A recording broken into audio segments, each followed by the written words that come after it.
the beat. I don't know who, somebody need to hear this. Y'all don't speak Hebrew, that's Yiddish.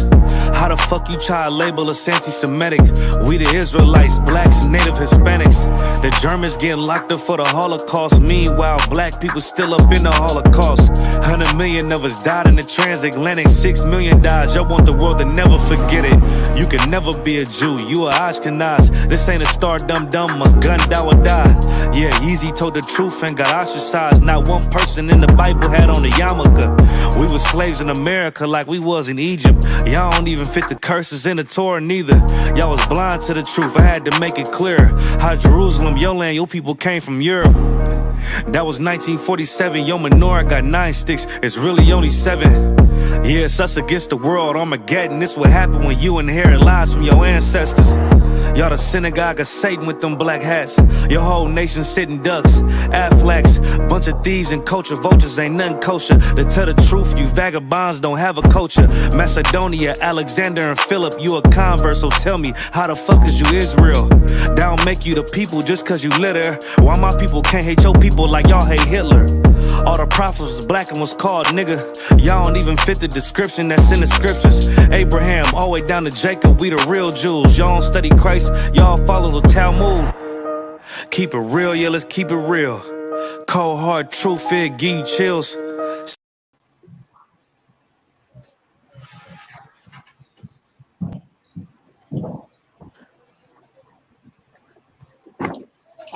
Clap it up. What's going on? What's going on? What's going on? Police Officer 5000 a button at the helm here of I.S.U.P.K Canada. Again, Israelite School of Universal Practical Knowledge started out of 1 West 125th Street, Harlem, New York. Since 1969, we've been teaching the truth that so-called blacks, Latinos, First Nations are the children of God. We do that through history, archaeology, chiefly bibliography, or the study of the Bible. Prophecies, curses, as well as the laws listed in the Bible, link the people today known as so-called blacks, Latinos, and First Nations to the Jews of antiquity. The so-called Caucasian European that's claimed to be a Jew is not a Jew. His own people will tell you that. Shlomo Sand, 13th tribe. There's other reports from Oxford that link their DNA back to Khazaria, all right, and then up through Europe and not the Promised Land. All throughout the Bible, you can clearly see that the physical description of the Jews listed here in this book does not match up with the people that are calling themselves Jews today, and those are just the facts. So if you're in here, smash the like button. This class is sponsored by the like button. This class is also sponsored by the share button. Make sure you're sharing as well. I see we're only live on YouTube. Is that correct? Come on, Counselor. It looks like we're just live on YouTube right now. Can we simul stream to Facebook? Simultaneously stream to Facebook? Slacky, I'll try my best to set that up. Yeah, it can be set up. Who set this? We'll talk about that later. Yeah, whoever set the link up.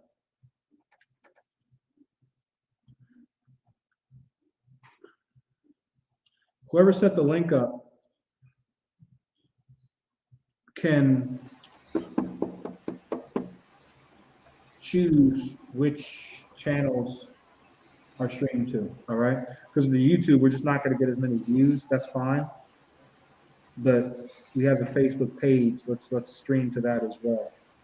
All right. Come on, Counselor.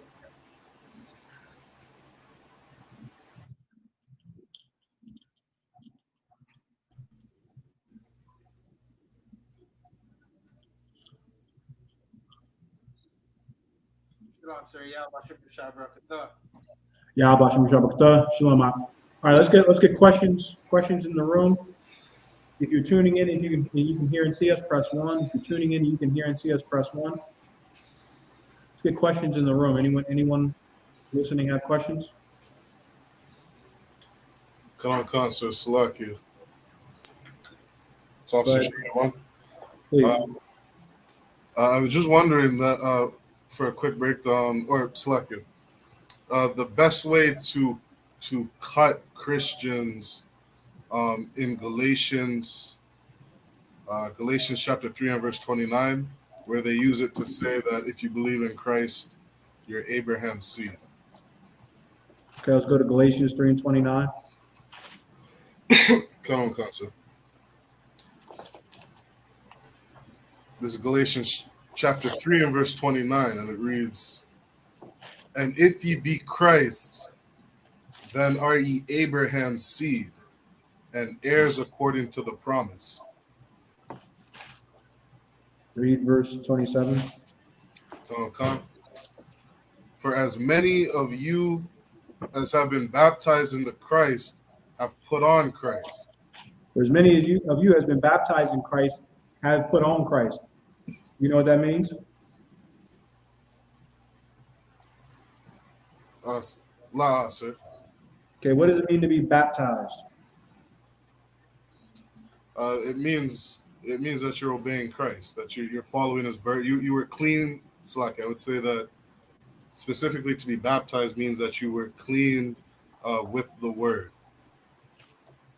Excellent. Give me the precept on that. Concert. That's in Ephesians, I believe, 5. Salakia.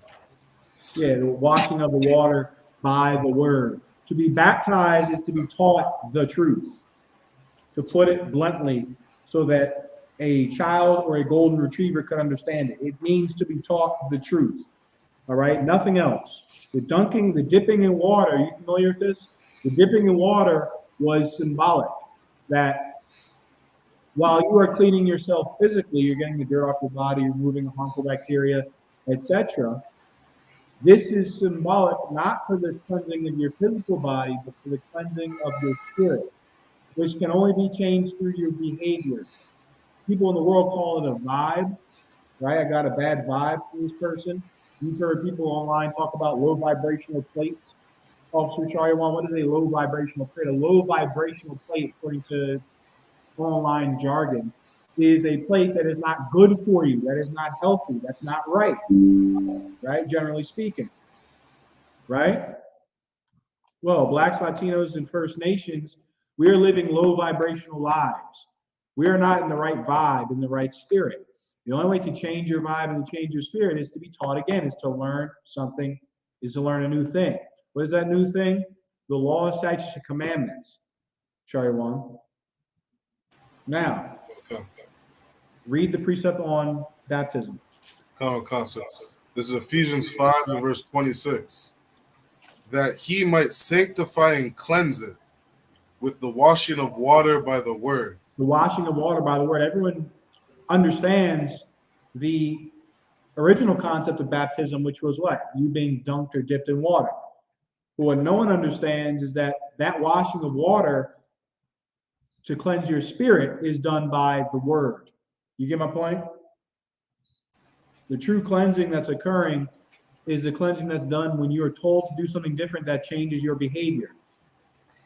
To where now you're behaving the way that God wants you to behave, the way that the Most High wants you to behave, not the way that Russia wants you to behave, not the way that Justin Trudeau wants you to behave, not the way that the United States with Thanksgiving and these other American holidays want you to behave, but the way that God wants you to behave. To the naysayers, what I have to say is this: how could that be bad with the extremely high crime rates among so-called Blacks and Latinos today in Canada, with the high, divorce rates among so-called Blacks and Latinos, so-called divorce rates, with the so-called, cheating or the relationships starting and ending as quickly as they are in our community, the families that are being broken up? I ask you to tell us how that could be bad, Officer Shariwan. How is that a terrible thing? All right. If you're tuning in, smash the like button. This class has been sponsored by the like button. This class is also sponsored by the share button. Smash it. Share it on all major social media platforms. These crazy guys, and these guys the world calls crazy, are talking about the truth according to the Bible. Share with your pastor, friends, family, and whatever disagreement they may have, let them come forward with that disagreement and let's battle, okay? Because we are the home of the truth. We've been holding that moniker since 1969. We're not letting go of it. Baptism, true baptism, is being taught the truth. Washing the water by the word. The word cleanses you. What word? Is it the word of Putin? Is it the word of Volodymyr Zelensky? No, it's the word of God. Is it the word of America? No, it's the word of God. Okay? Which would solve the problem of the high murder rates we see in so-called Black, Latino, First Nations communities today, which would end theft. Thou shalt not steal. It's in this book. It's in this book. If we would do what this book says, we would be in much better shape.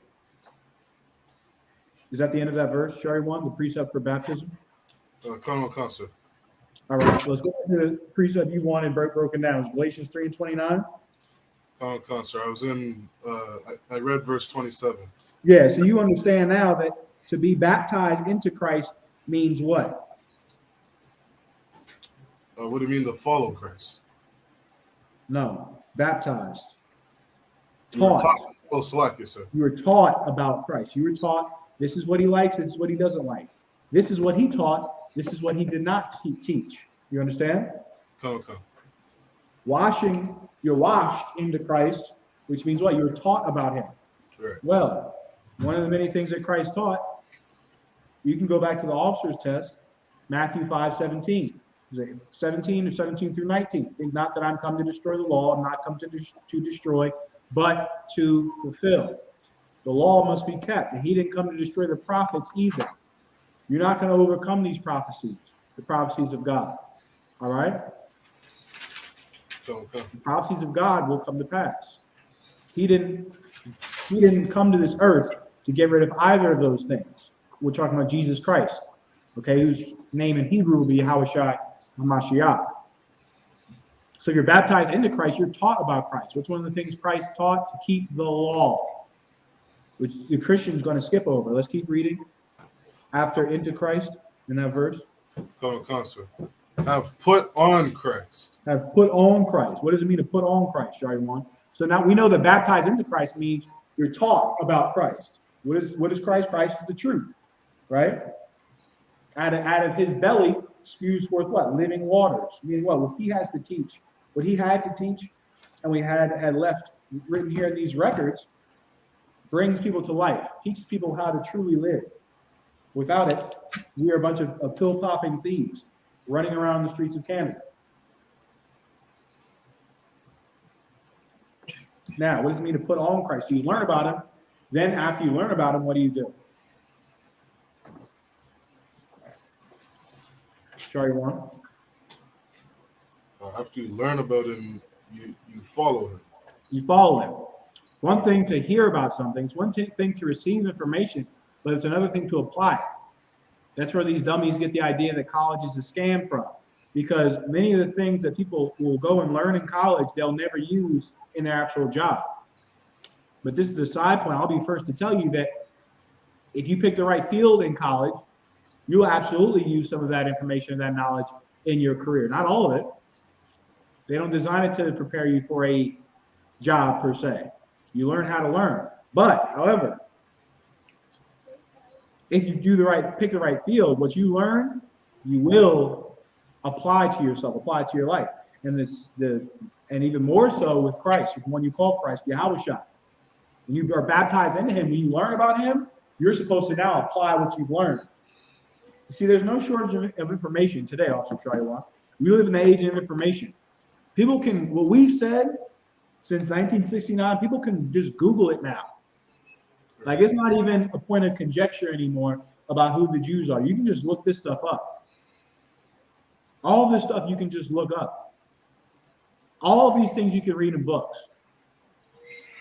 All these verses we're reading right now, you can pull up in the Bible, in the King James Version of the Bible. Like, this isn't conspiracy theory anymore. These are facts. When you learn about Christ, when you truly are baptized into him, you put him on. Now, what do you do, Shari 1? You do the things that he would do.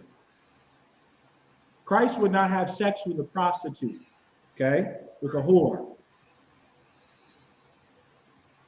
Christ would not steal. Christ would not murder. Christ would not steal from his brother, steal from anyone. Christ will not lay down and have sex with another man's wife, another man's woman. If Christ had a problem with a brother, he would go to him. Right. That's what it means. And so few people on this earth do that. Let's continue on to the context of your question. Read verse 28. Come on. There is neither Jew nor Greek. Here we go. You should have asked about this verse. Neither Jew nor Greek. Go ahead. There is neither bond nor free. Neither bond nor free. Doesn't matter if you're a Jew or a Greek. Bond or free. Go ahead. There is neither male nor female. Male or female. This isn't sexist. Isn't that what feminists say? Sorry, Juan. You pull this precept on a feminist all day. All right. Feminism, which is, feminism is slowly becoming ubiquitous. I'm going off on 8 different tangents, but you all know how I roll. Feminism is a concept, and it's made up. It's made up in this sense. A woman needs a man. That's in the Bible. Right. Genesis 3:16. Thy desire shall be to thy husband, and he shall rule over thee. Why are women dressing like whores? Because men want it, and women desire men, so they'll do it. Why is every woman saying she's got the best? She's the throat goat. She's got this and that because that's what men want. Most men want, and so that's what they're advertising. Women only advertise what we want. That's what a lot of men have to understand. Like men have the power solely and have had it and will continue to have it. Even though now in this backward society, if a woman whores on you, what have you, she can still file the no-fault divorce. She can still take you to child support, even though in some cases she has no intentions of raising these kids in a healthy and stable environment. She can do those things, but the ball's still in our courts, I think. Like if enough of us stand up and say, "Nah, you gotta cover up," the worst of these broads will cover up, or they won't get attention. And attention to a woman is like sex for a man. It's a drug. They need it. They need it, and they should have it too. And it's not wrong, okay? What's in a woman's nature, how she acts, in some cases, on the right-hand side isn't wrong. You get my point? Like a woman desires attention. Why? Because she gets impregnated. You get my point? So she wants people to look at her and desire her. On the left-hand side, that's taken into wickedness, strip clubs, OnlyFans, etc. But on the right-hand side, she'll use that innate ability that the Lord programmed into her, and she'll go use it to get a righteous man. You see what I'm saying? But the Bible is not sexist. What's required of a man is required of a woman. A woman can't be a drug addict. A woman can't be a thief. A woman can't get men set up and killed like that broad, the Chromas, right, in Canada. Just like men can't do that. Read on. Come. For you are all one in Christ Jesus. We're all one in YAHANNA Christ. We are all one. Who is the we? The people he came to die for. Who did he die for? Everyone? No. We have to understand context. Right. If you go to Matthew 1:21, it says he shall die for his people. Hebrews, 4:16? Our Lord is evident that our Lord sprang out of Judah. 4:16. Yeah, it's 4:16 or 4:12, one of those two. Hebrews. Christ comes from the tribe of Judah. He's an Israelite. The people he came to die for, his people, are Israelites. So when it says neither Jew nor Greek, meaning it doesn't matter if you are a Jew who was raised up to keep the law in Jerusalem, or if you're a Jew or an Israelite in Galatia, or in Philippi, or in Thessaloniki, I believe the name was in Greek, or Rome, Shariwan, or Spain, Tarshish, which is Spain. It didn't matter if you were an Israelite in Spain, okay, some of whom later became known as the Moors, all right? It didn't matter whether you were a savage, a Scythian, okay, which would be those cats going up into the land of Russia, Serbia, that area. It's now known as today. It doesn't matter whether you're in jail or you're a free man. It doesn't matter whether you're a man or a woman. If you come from the people that Christ came to save, the Israelites, you're one in YAHANNA. Go ahead. Read on. Come. Verse 29. And if ye be Christ's, then are ye Abraham's seed, and heirs according to the promise. Meaning this, Abraham had many children, but one of whom's name was changed to Israel. Just because you're from Israel does not mean you're in Christ. You have to go to verse 27. In verse 27, it says you be baptized into Christ, meaning you need to learn about him and put him on and do what he said to do. Being born Black, Hispanic, or Native American, that just doesn't give you a pass on salvation. Like Israelites that were with Moses, that's part of the mixed multitude, Shariwan. There were Israelites that were with Moses and agreed with what Moses said, and there were some Israelites who were married to Egyptians. There's some Israelites that were living as Egyptians, okay? And that didn't want to go out into the wilderness. How do you know that? Because as soon as they left, they were complaining, wanting to go back, many of them. So that's not good enough. You need to be Christ. Meaning what? You need to do what he says. You need to be a fanatic. Like someone who's an Eagles fan is in the Eagles spirit. They're wearing Eagles clothes. They had their first loss last week or something like that. If you are, if you're a Maple Leaf fan, right? Toronto, Zabaji, if you're a Maple Leaf fan, you're in the Maple Leaf spirit. You're the fan of the Maple Leafs. You know the starters, you know their statistics, what have you. You know how many fights they've been in. You know the best fighter on the team. You know hockey, sometimes they throw those gloves down and start brawling. Shariwan. If you're a Maple Leafs fan, you know about all those things. And you generally do the things that the Maple Leafs would want you to do, which is what? Spend your money on their games, spend at their concession stands, etc., and wear Maple Leaf apparel, merchandise. Well, if you're Christ, you would do the thing that Christ wants you to do. It isn't good enough to just say you love Jesus. That's not good enough. We've read that in the verses above. To be Christ means you're one of his. Who are his? The people he came to save. You ask a Christian that. He'll say, yeah. Who did he come to save? Everybody. Oh, really? Then you'll take him to Matthew 1:21. Shariwan, Matthew 10:5-6. Matthew was at 15:24. And show him that the people that are Christ and the people that are Jews or Greeks are Israelites who are living as Jews or Greeks.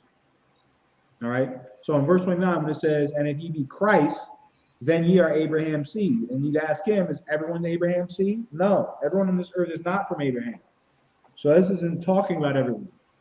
There's the specific people of Abraham that are Christ. Those are Israelites that do what Christ said to do. Very specific. And your heirs according to the promise. What promise? Shariwan, Jeremiah 31:31-33. Right. I established a new covenant with the house of Israel. The house of Israel.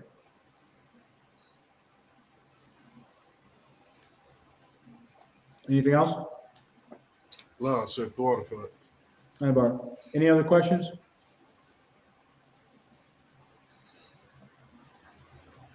Adiyar, your hand raised.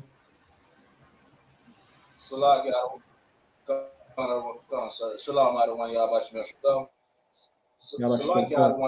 there was a news there's a news in Canada. The government want to ban all firearms, like that's owned like the citizen and everything. Like, is there a precept that I could use like to explain that? To explain them wanting to get rid of firearms?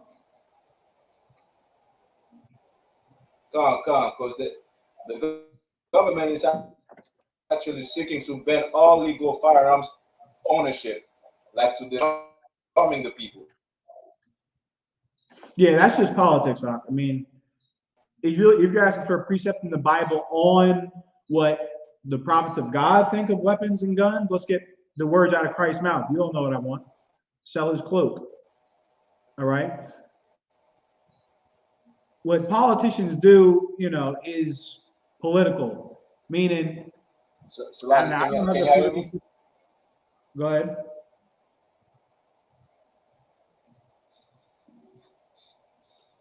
So like I was saying, like, is there a precept I could use, like, is there a precept I could use to show like this is like a prophesied, like the banning of legal firearm ownership, or like disarming the people? No. I'll have to see if I can get a precept on not having firearms, that being a prophecy, that isn't directly a prophecy. No, what you can go to is where I would attack it is, does Canada claim to be a Christian nation or a nation of people that follow Christ?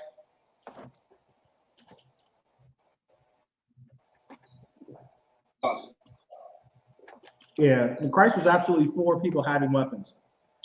Let me break that myth down as well. Let's go to Luke 22 and 36. Now, in regards to the political incident, them trying to get rid of guns, okay, in Canada, I don't think you can have a gun really, right? Can someone correct me if I'm wrong? You can hunt with one, but that's pretty much it. You can't even use it to defend yourself. Go ahead. So like, it varies by province. Each province is like how you would consider states. Each province has their own set of rules. In Ontario, they banned pistols. Justin Trudeau, he's trying to ban pistols throughout Canada.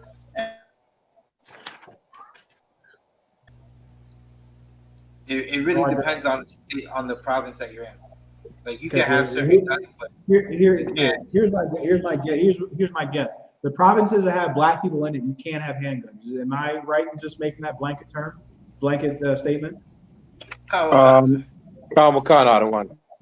okay. So the provinces with black people in it, West Indians, they can't have guns. And Jake, I imagine Nova Scotia has similar laws. You all can go check that for me. But the banning of guns in the area where Israelites live in is absolutely biblical in this sense, that they would seek to take power from us wherever they could. The same power that's not taken from Edomites. Give me Deuteronomy 28 when it says, "Thou shalt have no might in thy hand." Hold Luke 22 and 36 for me.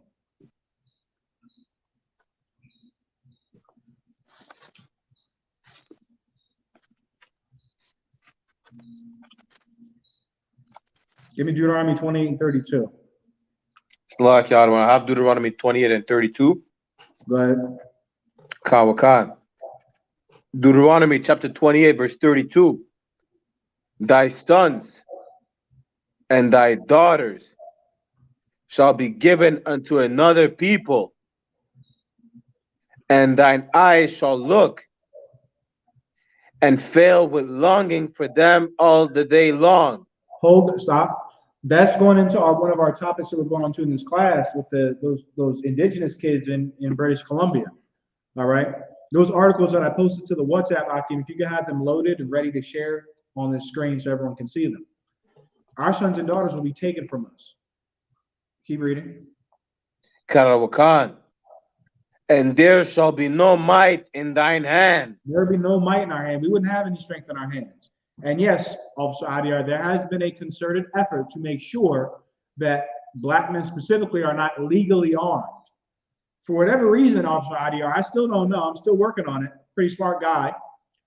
I'm looking at the fine print, trying to buy an atomic microscope to see how in Canada, Adiyar, they're talking big talk about banning guns. But do you think that criminals will also stop having handguns, Adiyar? No. Criminals are going to have handguns. And that's why Officer Adiyar, looking at politics and breaking it down, some of it is biblical. You see a direct link. It's prophetic, but they do whatever they can to get votes. That's largely what politics is. Some even claim that politics is the art of lying, which isn't too far from the truth, considering that Joe Biden said he would cancel student loan debt. Joe Biden, the president of the United States, said he would cancel student loan debt. You can go to YouTube and check that, timestamp that statement. But he said that in his presidential campaign. Brock, y'all, go ahead. I just want to say this, right? What you say is powerful because they're really trying to ban, they're trying to have a ban on the firearms really for most black and Hispanic people where we live, right? But at the end of the day, it's like the ban they're trying to have, they really want to ban they say they want to ban all type of guns, but really they want to ban the handguns and the semi-automatic and the automatic rifles. You understand? Which are the so-called illegal guns, because they don't really care about the hunting rifles and the hunting shotguns. They don't really care about that. They're really trying to ban the semi-automatic and the automatic rifles as well as the handguns. But just to make it like it's not necessarily racial, it's not necessarily a racial issue. They're trying to ban all type of firearms, but really they're aiming at a certain type of firearms that a certain people are using, right, in the streets per se. Right. And they're not trying to make it like, yeah, we're just trying to ban guns from black and Hispanic people and Native Indians. So that's why they say they're trying to ban all guns. Really, we're really just trying to ban like handguns, which is a different type of license that we need to have, and semi-automatic and automatic rifles, because those are the guns that are used to make the most damage in the streets right now in whatever city in Canada. Right. Which is also, I mean, it's also ridiculous because guns don't walk up or down the streets and kill people. People kill people. And people Kawakan. have been killing people with knives in London. You can ban guns and they'll be stabbing. Like if someone wants to kill someone else, it's pretty hard to legally stop them. Murder is already illegal in Canada. So if someone is willing to risk life in prison to end someone else's life, stopping him from getting a handgun legally isn't going to do much except add more laws. You're just adding laws at that point, which is why in the I.S.U.P.K, we're not a political activist group. You'll get asked that. I've been asked that as well. What are you guys doing to change politics?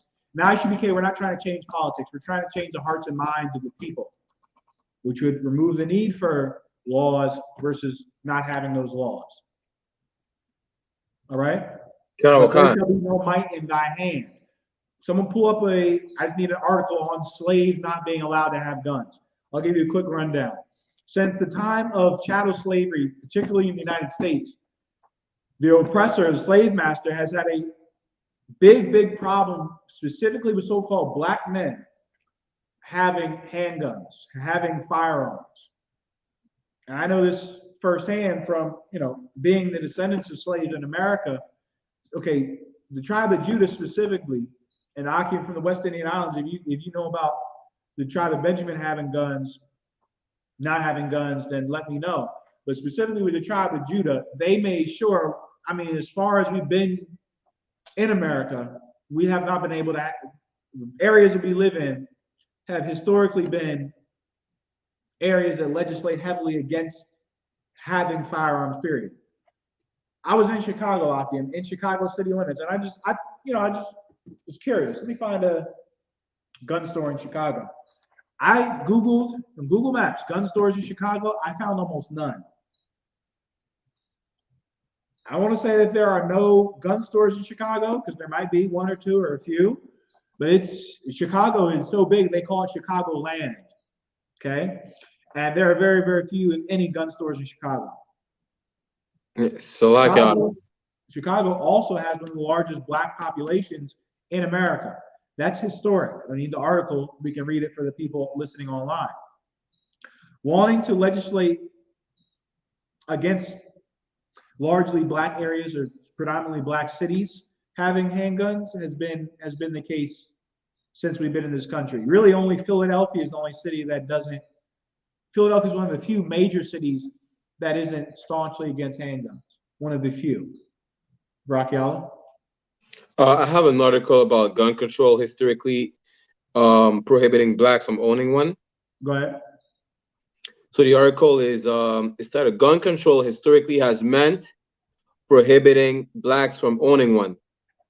Since the massacre of students at a Parkland, Florida high school, the airways have been buzzing with talk about gun control, making it tougher through the state and local laws for individuals to own a gun. In today's world, gun control may mean the same thing to blacks and whites, but that hasn't been always the case.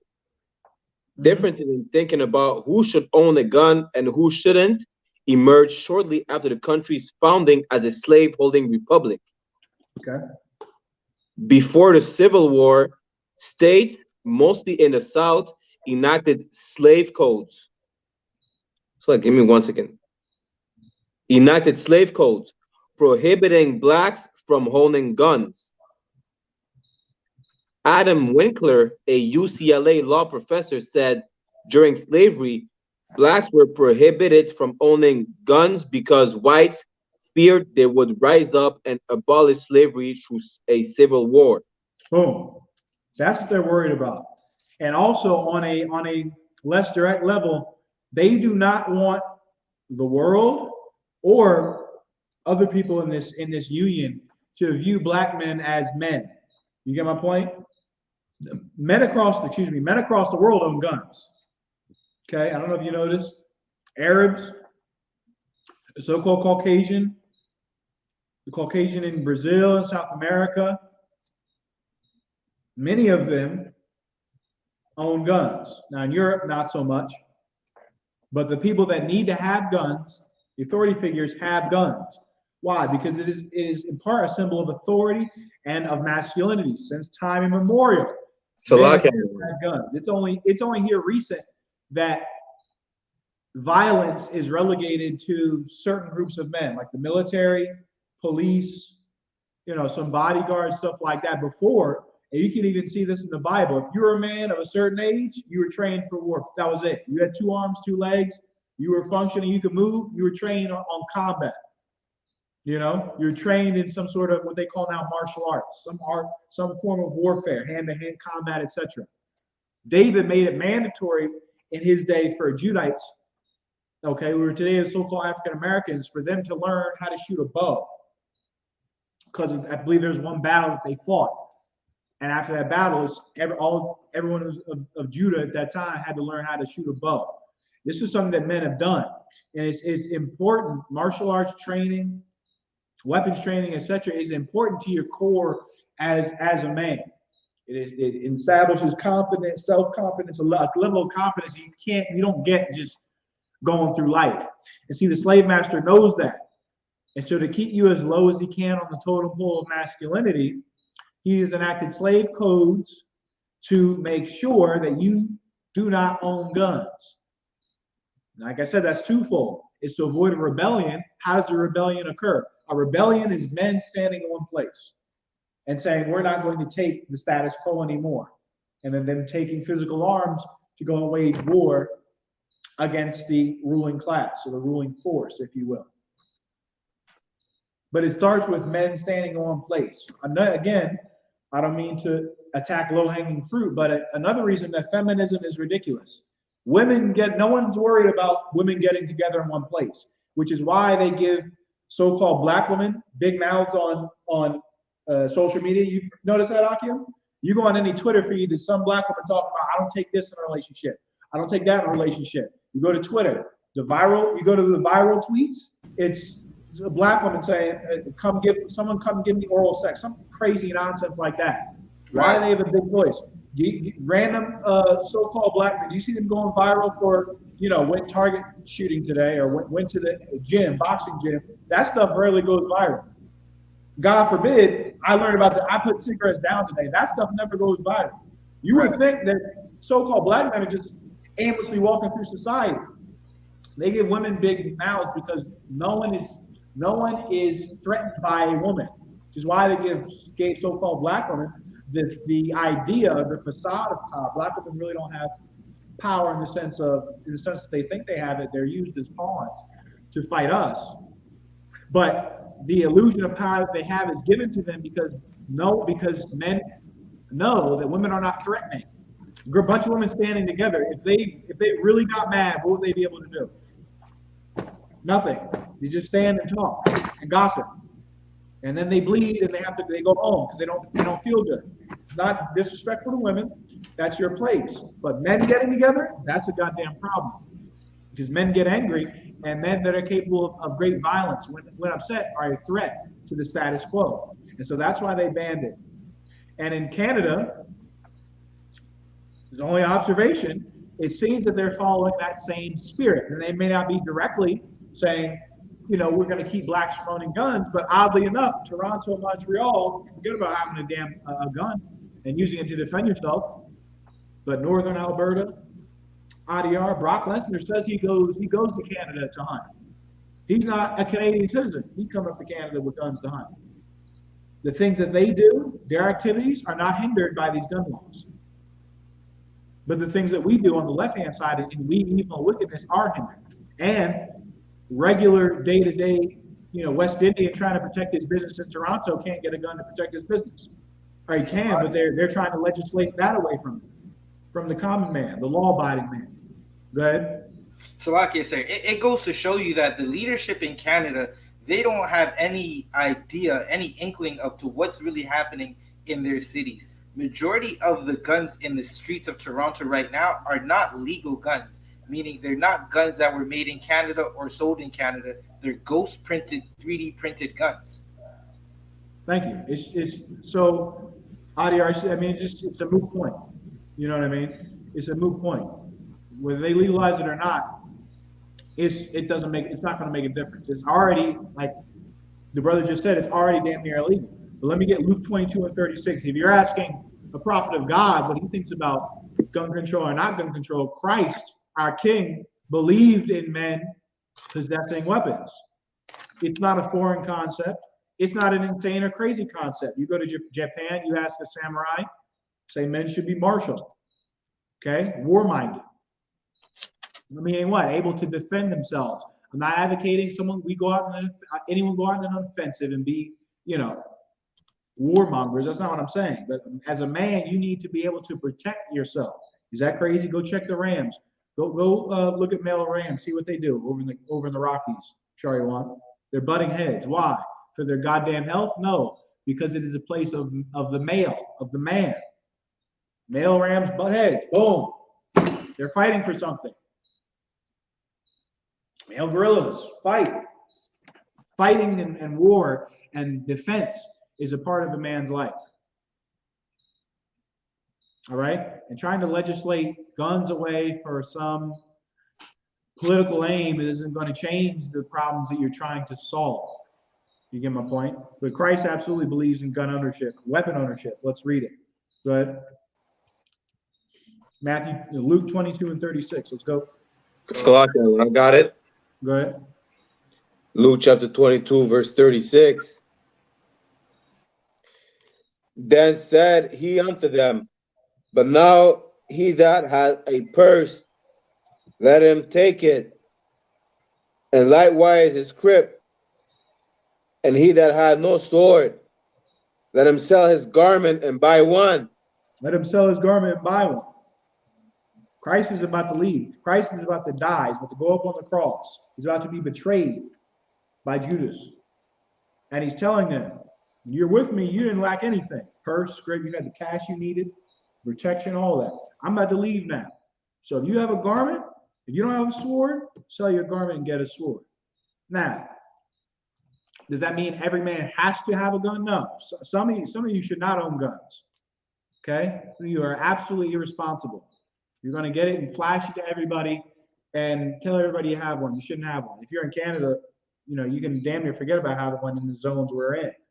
All right? But responsible, legal gun ownership is something that Christ would advocate for everyone to have. Whether you get it or not is up to you. Having a way to protect or defend yourself is absolutely something that a man of God would do, which is why we have Hebrew Academy, etc. Him that hath a purse, let him take it, and likewise his scrip, and he that hath no sword, let him sell his garment and buy one. Having a way to defend yourself is absolutely important in life as a man, chiefly as a man of God. All right, Adiyar? So that's where I would go with that. Christ is in support of men owning weapons. All right? For what? For protection. Is he saying buy a sword to go rob people? Is he saying buy a sword to be a crip? No. But have that weapon to be able to defend the people that you are performing your operations with as a man of God, those that you love, your loved ones. All right? And that's the school stance on gun ownership as well. All right? Next. Well, I got one. Hold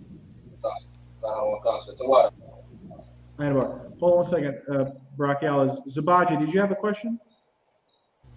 Khan, sir, I did have a question. Okay, Salakia, sir. Brachia, hold on a second. Brachia, I'm gonna get Zabaji and I'm gonna get to you, all right? Khan, Khan. All right, go on. Khan, Go ahead, Khan, Zabaji. Khan, sir. My question is about okay, it's in Matthew, Salakia, sir. First Samuel 15 and 11, when the Lord repented making Saul king. And I wanted to get a breakdown, like how do we break down the Lord repented? I've heard like Christians and Jakes in the world basically try to say that the Lord doesn't know how to rule, or they'll use this as an excuse for why God doesn't exist. So I wanted to be able to answer this verse properly or break it down, sir. Yeah, people in the world, their concept of God is like a genie Okay. that is just like a boring genie. I don't know what I don't quite understand what they think God is, but the Most High is a man of war. Okay, Right. in war, you have not mistakes, but you have things that you would have done not differently, but you see courses of action that didn't work as the soldiers should have had it work. You get my point? Sir. The objective is to go do this. The soldiers don't complete the order. Does that mean the general's bad, Zabaja? La, sir. Okay. If you tell your son, you tell the atheist or the Christian idiot, you tell your son to clean your room. They don't clean your room. Does that make you wrong or bad? Does that mean you don't know how to run your house? No, you absolutely know how to run your house. The issue is that people are hard-headed. They do not want to listen. Saul was one of those idiots. So because Saul was an idiot, that doesn't make God a bad ruler. In fact, it makes him even better because, as you'll see with the rest of Saul's life, Zabajah, did his life end well because he disobeyed the orders of the general, if you will? La, sir. No, he fell on a sword. He died in battle. Right. Fell on his own sword, committed suicide rather than being taken hostage by the people that he was fighting against, the nation he was fighting against. And the same goes for your son, atheist, or your daughter. If you tell your daughter, be home at 11, don't hang out with those boys, and she gets pregnant at 14, does that make you a bad father? No, she disobeyed you. A human being disobeying you, and this is something people in general don't understand. Someone disobeying you does not make you bad at choosing, or make you bad at relationships, or bad at being a mother or father. The same goes for men. You get with a woman and she totally ends up leaving you and goes the hell off. Does that make you bad at relationships? No, it does not. Does that make you bad at choosing women? No, it does not. I would love for people to just, and the Most High would love for people to just do what he says. Isn't that what the whole Bible's about, atheists? About the Israelites not doing what God said to do? Well, Saul's story is a cautionary tale, dummy, is a cautionary tale to not disobey the Most High. The Most High isn't bad. Here's where you take them, Zabajah. The Most High didn't send a bad order. Was it bad that Saul be king? No.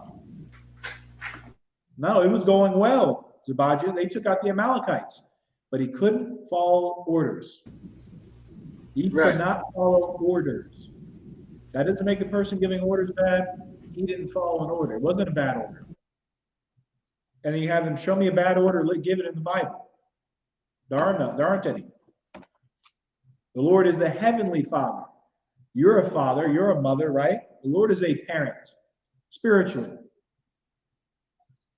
Just like if you tell your son or daughter don't use drugs, stay in school, and they become a wash, they become a bucket, Zabajah, that doesn't make the mother or father a bad person. And that's how I would explain it to them. Let's get right. 1 Samuel, read the verse again. Khan. This is 1 Samuel 15 and 11. It repenteth me that I have set up King Salakia, that I have set up Saul to be king. It For repented he me that is I had set up Saul to be king. What does that mean? Salakia, sir. Does it mean it was the Lord was angered at it, at what Saul was doing? He was angered at what Saul was doing, but he wanted Saul to be king. But now he's changing his mind. And it says the Lord said he repented at making man in Genesis 4. Atheists will pull this too. That they'll think that this means that God isn't sure of himself.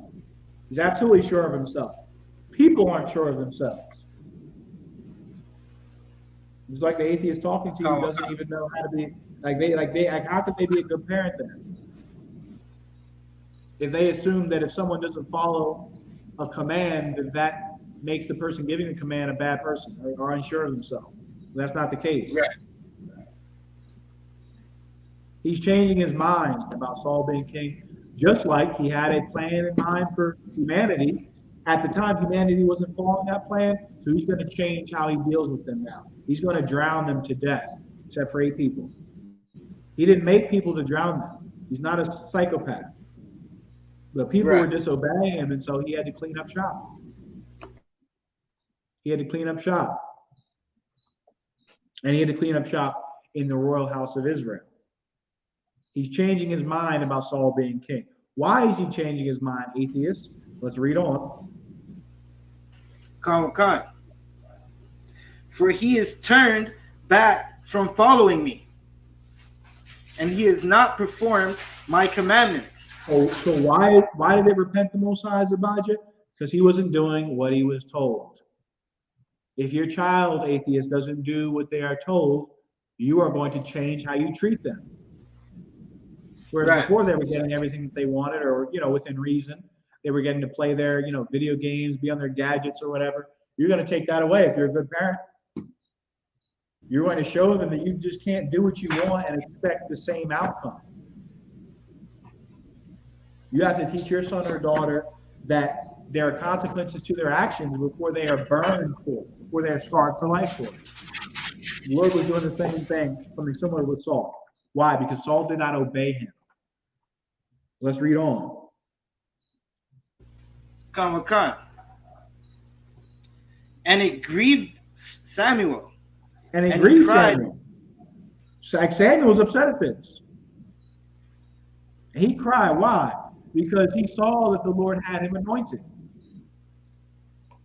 And so Samuel didn't go to the Most High and say, why did you do this? He was praying for Saul. That's what he was doing. He was distressed for Saul, for the Lord. The Lord's about to remove him. But Samuel was sad that he was going to be removed because the Most High made a decision for him to be king, but he's not doing what he said to do. And so that's all. You'd explain to him. Everyone has rules to follow, and if they don't follow rules, the Lord will change how he operates. Khan, sir. If you want to, sir. Khan, sir. And Brachel, go ahead. Salakia, I just wanted to add on like what you said about the gun laws. Like in Europe, it really depends. Like you're allowed to own a hunting rifle or shotgun depending on actually where you live. Because I was in contact with brothers in the school from the UK and my cousin from France. So you're allowed to have a hunting rifle or shotgun, but depending on where you live. So if they see that you actually live in the city, they may be reluctant on allowing you to own a certain type of firearm because they see that you actually live in the city, depending on your postal code or zip code, whatever the case is.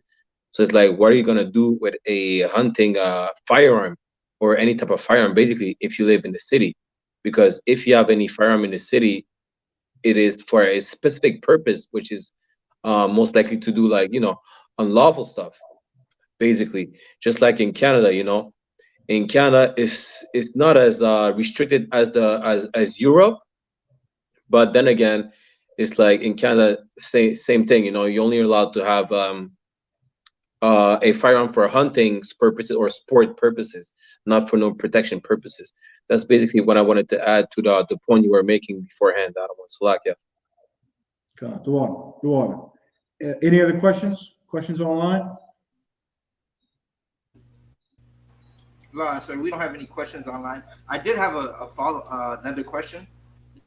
Go ahead. Sorry, it's more of a geography question. In First Samuel 15:4, if I could read the question, Salakia, sir. Salakia, sir. Read the verse. Salakia, this is First Samuel 15:4. And Saul gathered the people together and numbered them. Salakia, 1 second. Salakia, sir. First Samuel 15:7. And Saul smote the Amalekites from Havilah unto thou comest to Shur, that is over against Egypt. Salakia, sir. And I was just wondering, is this could you say this is like Saudi Arabia, or where would this be located? Like yes, this would be in Saudi Arabia. Let me double check, because Havilah is in Saudi Arabia, modern day Saudi Arabia. And Shur might be what's an area that's now called like the Sinai Peninsula. Concept. In that region. Let me double check. Where are we at? 15:7. Okay. Hold on 1 second.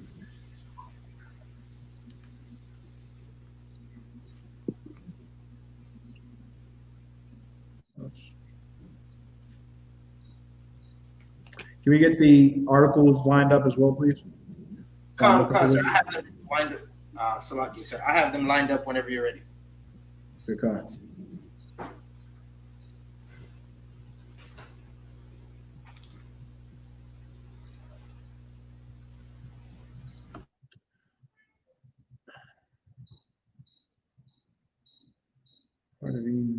Sure. 1 second.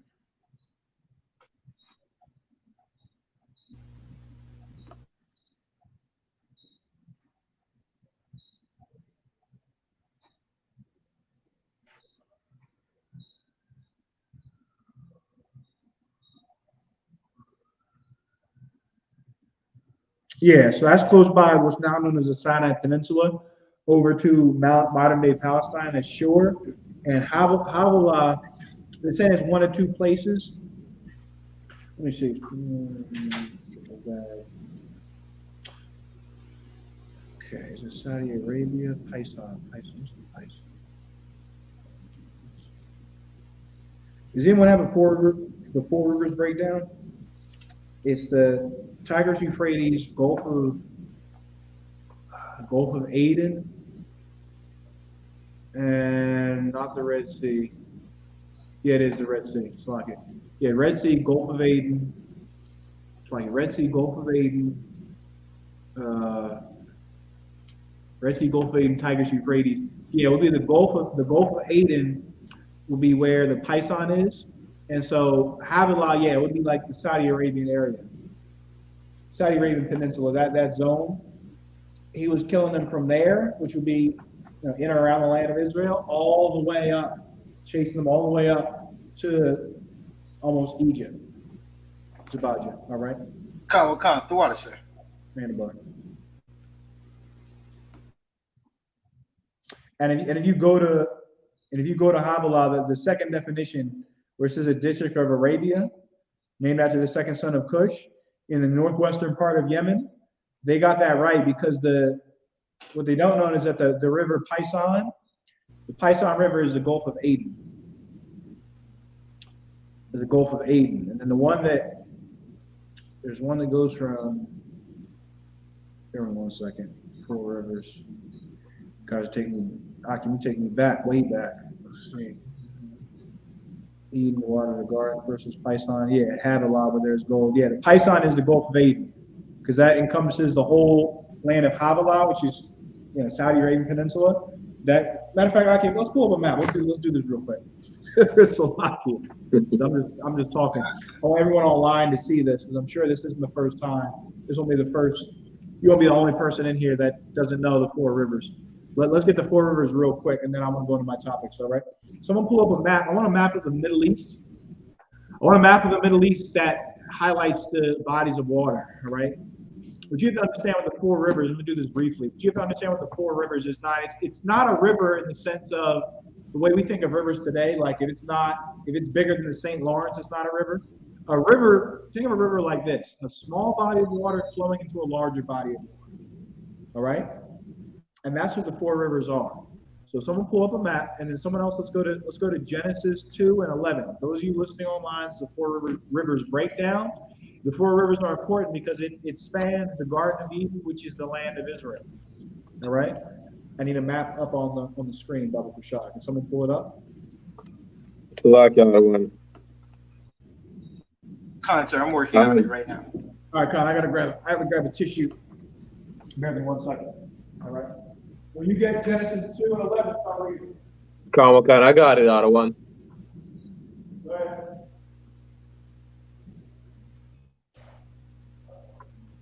This is the book of Genesis, chapter 2, verse 11. The name of the first is Pison. That is it which compasseth the whole land of Havilah. It compasses the whole land of Havilah. All right. Havilah is biblically, when you look up the definition, it's a zone that the Ishmaelites occupied. All right. We know that the Ishmaelites, their most famous zone is what? Saudi Arabia. That's where that fake prophet, so-called prophet Muhammad came from, the zone he came from. And the Saudi royal family is the crown prince of the Ishmaelites. All right. Encompasses the whole land of Havilah. We have that map yet?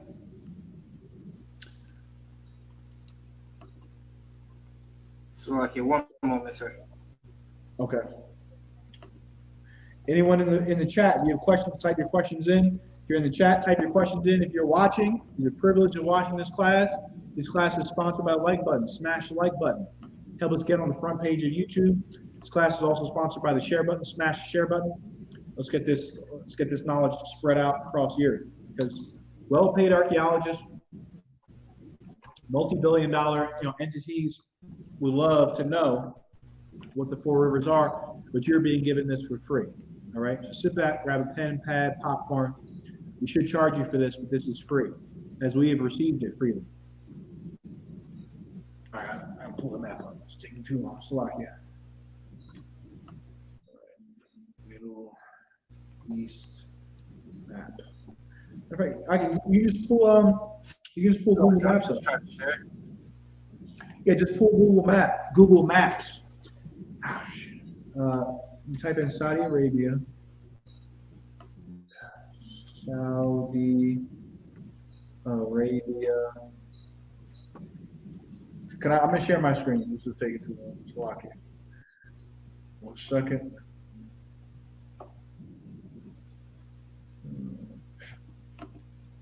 Can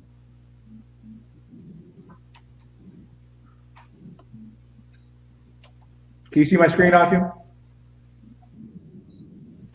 Sir.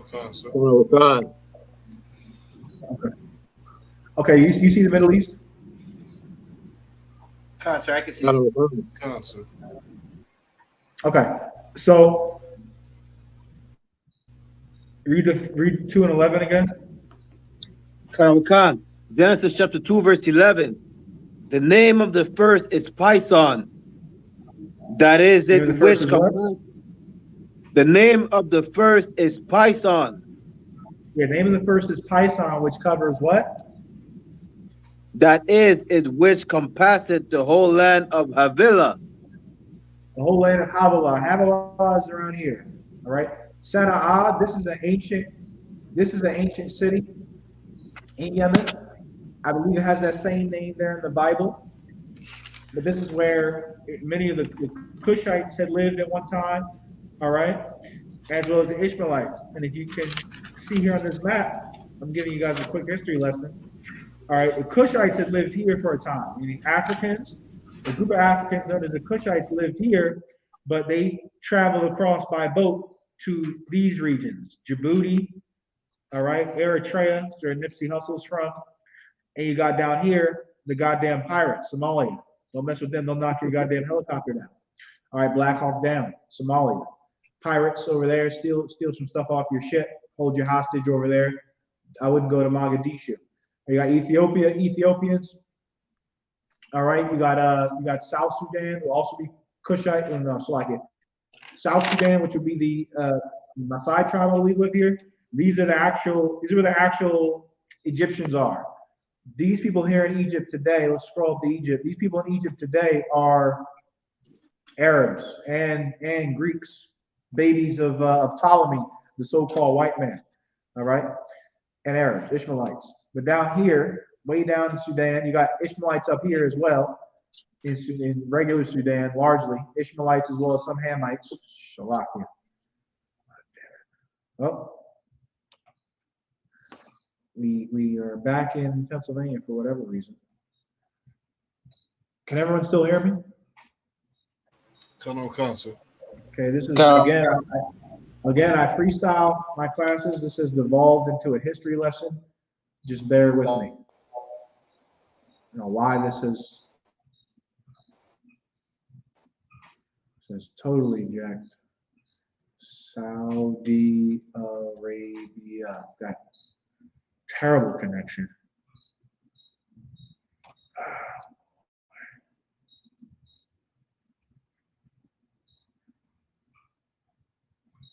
Horrible.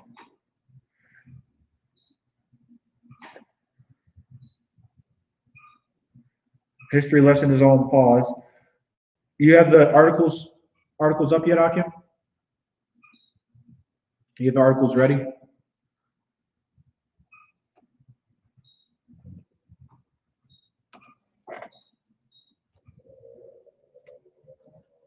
Hello? Salakia, sir. Which article would you like first? Let's just get them in order, whatever order I sent them. Actually, no. Let's cover. I want Balenciaga, and then I want the indigenous children first. Also, I want someone else. I want someone else to have, or Slaki Zabaja. I need you to get the tweet from the Russian embassy in UK showing President Zelensky of Ukraine saying he won't bomb Poland anymore. Just look that up. Russian embassy tweet about Volodymyr Zelensky.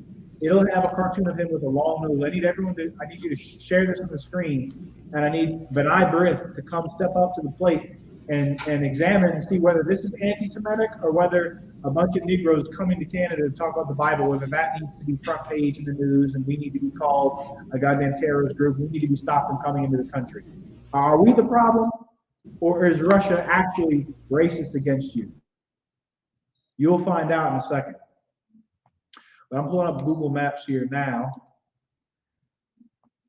In 1 second. All right. Saudi Arabia. Boy, oh boy. Internet's slow. All right, we're back, Hakim and Akwafian. Brothers and sisters, we're back. So you got a little history lesson, whatever. These are the actual Egyptians down here. Cushites, Kenyans are Cushites as well. And you have the Canaanites down here. Anyway, let's go back up here. Go ahead, brother. I have a question that is a little bit off topic. Yeah. So I'm from Martinique, right? And we have kind of like two flags, and one flag is the European who designed it for us, the flag with like the 4 snakes, and there's another flag that the people chose, right, which is more like a Pan-Africanist flag, you know, with the red, the green, and the black. So like, I know either flag would not be like I know in the first place, either flag would not be one West because it doesn't represent like Israelites in the first place. You understand? But would it be more accurate to represent okay. So which flag would it be more accurate to represent in the first place? You understand, for the people on the island? Because one comes from the oppressor, the other one comes from another oppressor who sold us to the white man, basically. Yeah, neither, because both of them come from the oppressor. They're both on equal footing. Yeah, they're both on equal footing. Here's the flag of all so-called West Indian Negroes, the wolf. They should gather under that. Should all have a wolf as a flag because that is their standard. You know, the flag that they bore in war, because that is a prophecy about Benjamin. He shall raven as a wolf. Benjamin's all over the planet Earth. Doing what? Working. Making money and sending it back to the West Indian Islands. All right? Paul is another example. He ravened as a wolf. He was all over this zone right here. He first learned here in Saudi Arabia, modern day Saudi Arabia, this zone here in the Middle East. Just like it was in Syria.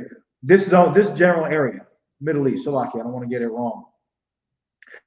This general area he learned, all right, the feet of a prophet of God. And then went into Israel and up through Turkey, he was up here learning, teaching, whatever. Benjamites will go to Turkey and be one of the greatest prophets ever in Paul and talk about the people all over here. He was all over these islands.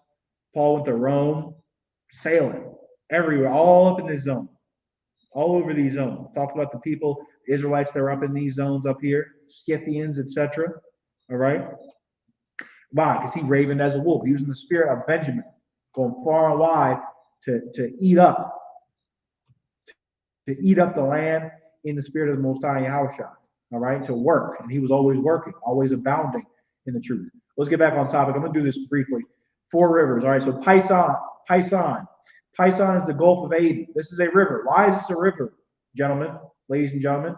Because this is the Arabian Sea. It's a big body of water, large body. The Gulf of Aden is a small body of water. Okay? Small body going into a big body. River. This is a very, very large river. Okay? Gulf of Aden encompasses Havilah, which is this zone right here. If we want to get literal, it's this zone right here. But you extrapolate it out, boom, it leads into this body of water, which encircles that whole land, compasses the whole land. Saudi Arabia, specifically this zone here. Paisan, next. Kawakan. Where there is gold. There's gold. There was gold here. Okay? There was gold in this zone. Continue. Kawakan. Genesis chapter 2, verse 12. And the gold of that land is good. There is Delium and the onyx stone. So there were gems and stones in this zone. Continue.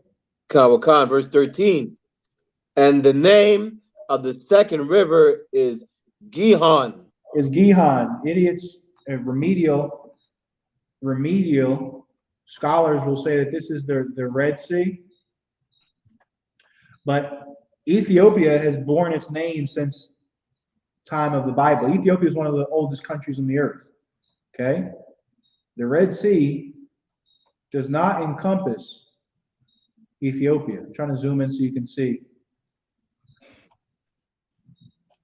So let's zoom in here, folks. Let's get over.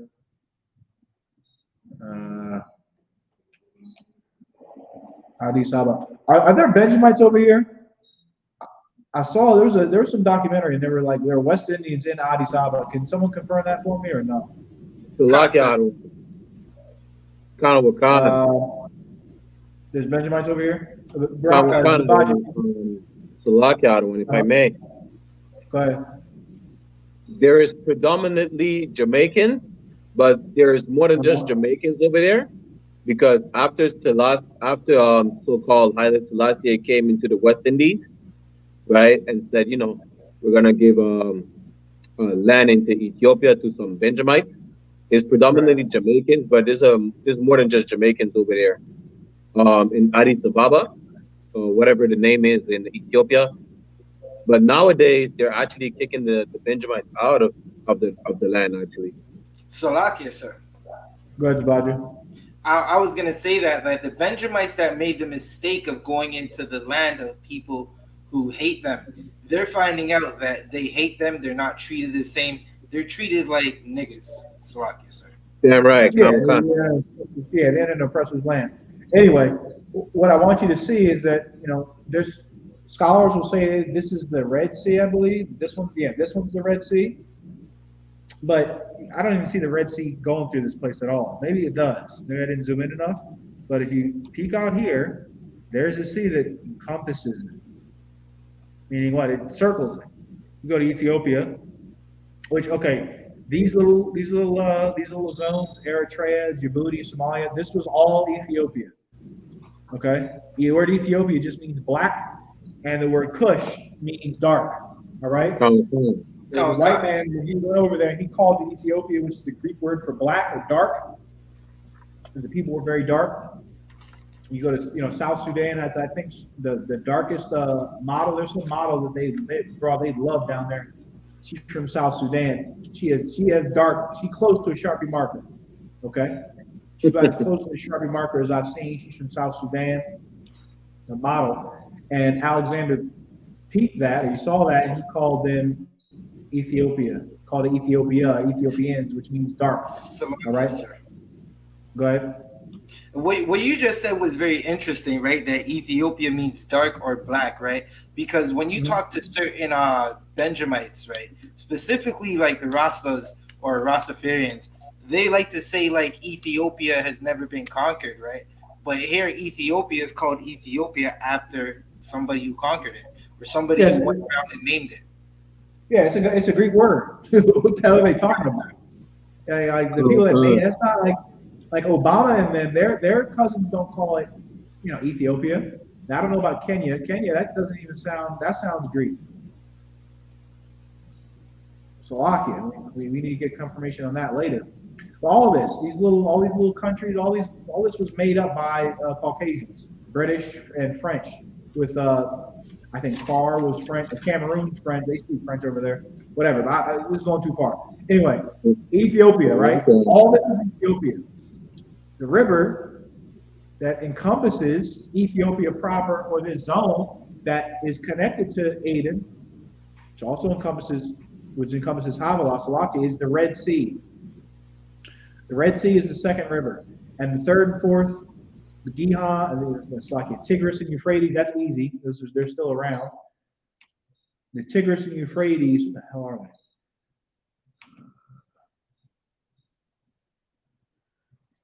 Making me think, Tigris. So I got one, if I may. Go ahead, brother. Just like Uncle Zabad just said, right, and like you said as well, Slovakia, right? These countries were named after these name of these African countries were given by white people. Like it's just even like, okay, South Africa, people can I'm from South Africa, whatever the case is. The name of this region is not actually South Africa. You understand? Because Africans don't have no word for calling it South Africa.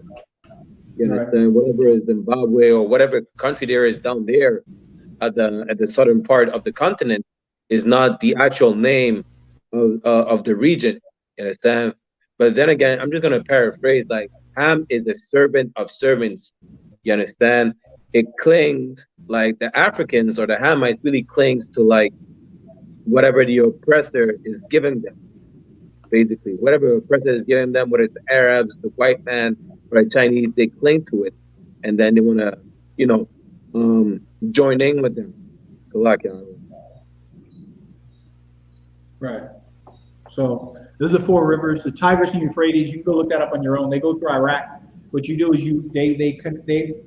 they go out to an area in and around the Mediterranean, and so the line is from the Mediterranean around the Red Sea, around the Gulf of Aden, back out, wrapping around, like that's Saudi Arabia, wrapping around, like you go through the Gulf of Aden, you wrap around up through like part of Pakistan and Afghanistan, and you circle it back up to the Tigris and Euphrates, which is damn nearby Turkey. That is the Garden of Eden. The Garden of Eden is the so-called Middle East. All right, that's our land.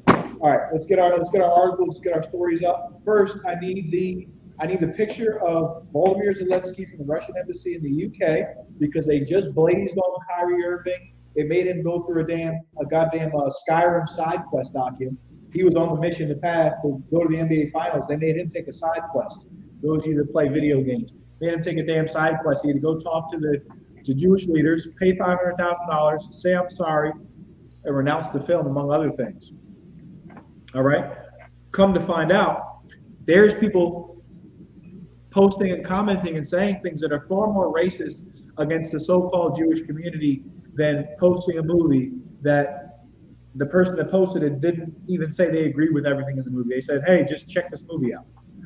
I need that photo. I need it up. Pronto, Baba Kushak." Sir, I'm sending it right now. Uh-huh. So I got one, if I may, really quick. Go ahead. Just on that topic, I thought it was interesting that I read that reporters were giving Kyrie Irving shit because he said he didn't celebrate Thanksgiving. Yeah, they're trying to get him to say something else. They're trying to get him to say something else because he's buzzing in the news right now. But he, he'll be all right. You know what I mean? Like Jeremiah Hyman covered it on Thursday. He's gonna be all right. He's worth $90 million. He'll be fine. But those of you that take this stand and risk losing your families, those of you that take this stand and risk losing your jobs, those of you that take this stand and are ostracized by your families, you take a much greater burden than Kyrie Irving could ever take it just saying that we're the Israelites, which again is by now it's common knowledge. Common knowledge. But what's not common knowledge is that there are people on this earth who actually hate so-called Jewish people and have the power to actually hurt them. But they're not being canceled. I want this picture up. I need it up because this is insane right here. They got this fool, Volodymyr Zelensky, who was the man of the year, who, by the way, he was twerking he was in leggings, leather spandex leggings. He's a member of the LGBT community.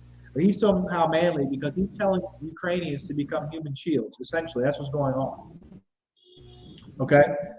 And follow the accord of the West, which is to launder money, okay, in some aspects.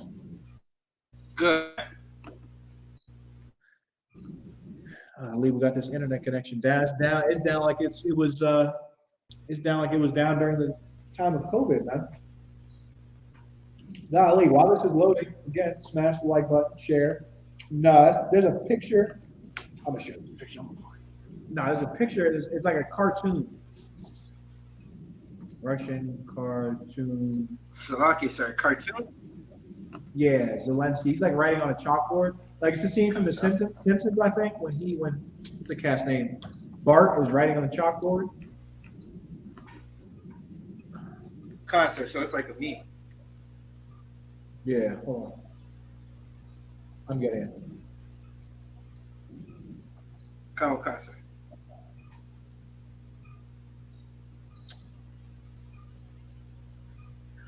Blah blah blah.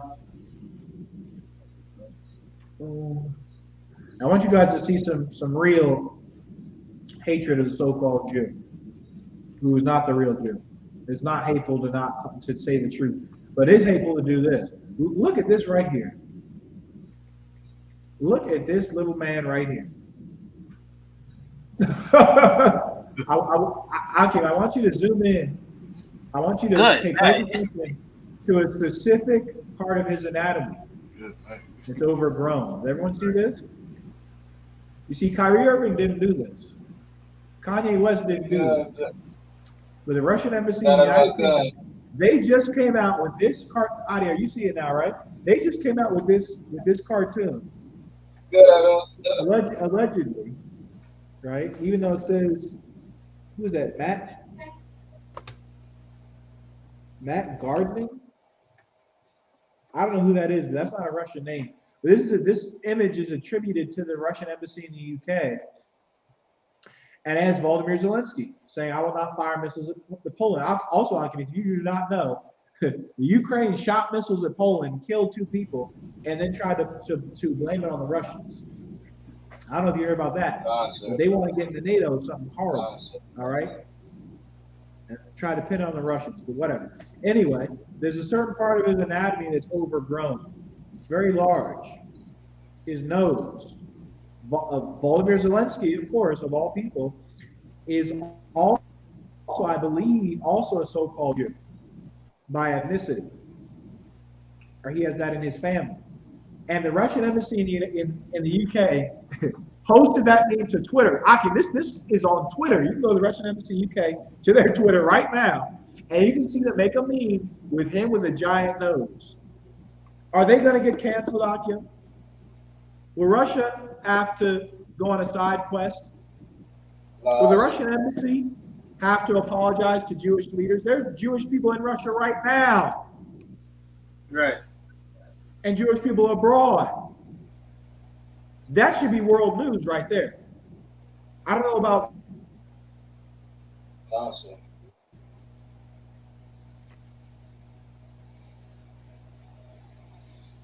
Also, Bana has technical difficulties. Also, Zabadia, you could take it out from there, all right? Because you know, my internet's not stable as well, all right? Cut. We're waiting for Officer Bond to come back, right? While we're going into it, Salaki. I'm gonna see if I can get that picture again, right? What they're saying, right? Especially in regards of what they said Kyrie Irving did. Kyrie Irving, he only tweeted a poster, and we're looking at a meme or a drawing, right? Which is one. Okay, so if Kyrie Irving tweeted just a poster that said some inkling of that Jews are black, or the Hebrews used to be black, right? Hebrews, when it comes to Hebrews, there's many sons of Hebrews, right? So if what Kyrie Irving did was considered anti-Semitic, then there's no doubt that picture, right, or that meme from Russia is definitely anti-Semitic, right? If if I may, priest, also like I remember I'm saying one of the generals was saying earlier, you know, saying like years before, they don't respect black people because we don't have no leaders. Well, they respect another nation that stand up against them, and that's what we're seeing as well. They respect Russia. That's why they're not calling Russia, you understand, anti-Semitic. They respect these other nations when they, you understand, when they step up in front of them. But they don't respect black people because we quick to, you understand, apologize, you understand, for the truth. Meanwhile, in the UPK, we're not gonna do that, man. You understand? This, like Osaba was saying, this should be world news, man. So, like, you understand, pass the class back to Osaba. Yeah, they got the cat with a giant nose. I mean, his nose is 2/3 of his body in length. And nobody's talking about this. I saw this on Twitter. And I said, good God, look at this right here. Like other so-called whites, other Europeans hate that so-called Jew, man. Hate him. Why? Because like the rest, like their brothers, they at times had, been conniving. They were the middlemen, and it pissed Europeans off at one time, and apparently still does in some aspects. Painted Zelensky with a giant nose. That is an anti-Semitism. I don't know what it is, man. But a so-called black man saying that the Jews are black, we're gonna have a hissy fit about that. That photo right there, that photo should have been front page. And I blame Jewish leaders. The state of Israel, where are you at? You've let so-called black people be the face of anti-Semitism when this is real anti-Semitism right here. Like we don't have the power to put you in ovens, carve you to death. Nor would we ever do that in our wildest imaginations. We're not bloodthirsty people, man. And the point of black people saying that they're Jews is not to harm you or hurt you. I don't know why you're offended. Other than you must think that black people are so low that they're the Jews in the same sentence as you is an offense. This should be a damn offense, man. And this should be put on the front page, because this is what led to the Holocaust. This is what led to Jewish people being murdered by the Nazi regime, which did happen. Also, another thing, Akim, they're having arguments in Montreal debating whether the Holocaust even happened. That should be front page. Once again, so white people, white supremacists, up there in Montreal making articles saying that the Holocaust didn't happen or that 6 million Jews weren't killed. Regardless of the number, which is debated, the Nazis, as well as Hitler specifically, you can read it in his book Mein Kampf, had a hatred for the Ashkenazi Jews, the people that are today called Jews, the Jewish people, okay, who are not the real biblical Jews. And they put out, what did they put out, Akim? Caricatures like this. Caricatures like this. But this isn't going to be talked about. And I titled this class, What About the Children, for this reason. The children of Israel, the real Jews, are suffering. And rather than allow them to have some semblance of order, which the Bible provides, which the Torah, you call the Torah, provides, a semblance of order in our lives, structure in our lives, repairs families, changes lives. Rather than have that, you would push movies like Wakanda and allow us to believe in a fictitious land. You've got grown so-called black people down in the States throwing up the X. Like, Wakanda is not a real goddamn place, but Israel is a real place. The Jews are a real people, and they're blacks, Latinos, and natives. And why us saying that becomes world news, I still don't get.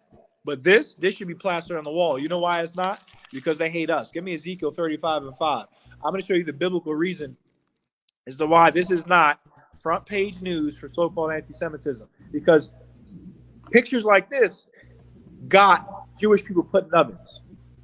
Pictures like this inspired many Germans to be complicit in wholesale mass murder of a group of people simply because of their religious beliefs. It wasn't racial, because they're as European as any other European. They're called in Germany, they were called the Ashkenazi Jew. Why? Because they're saying they're Jewish people in Germany.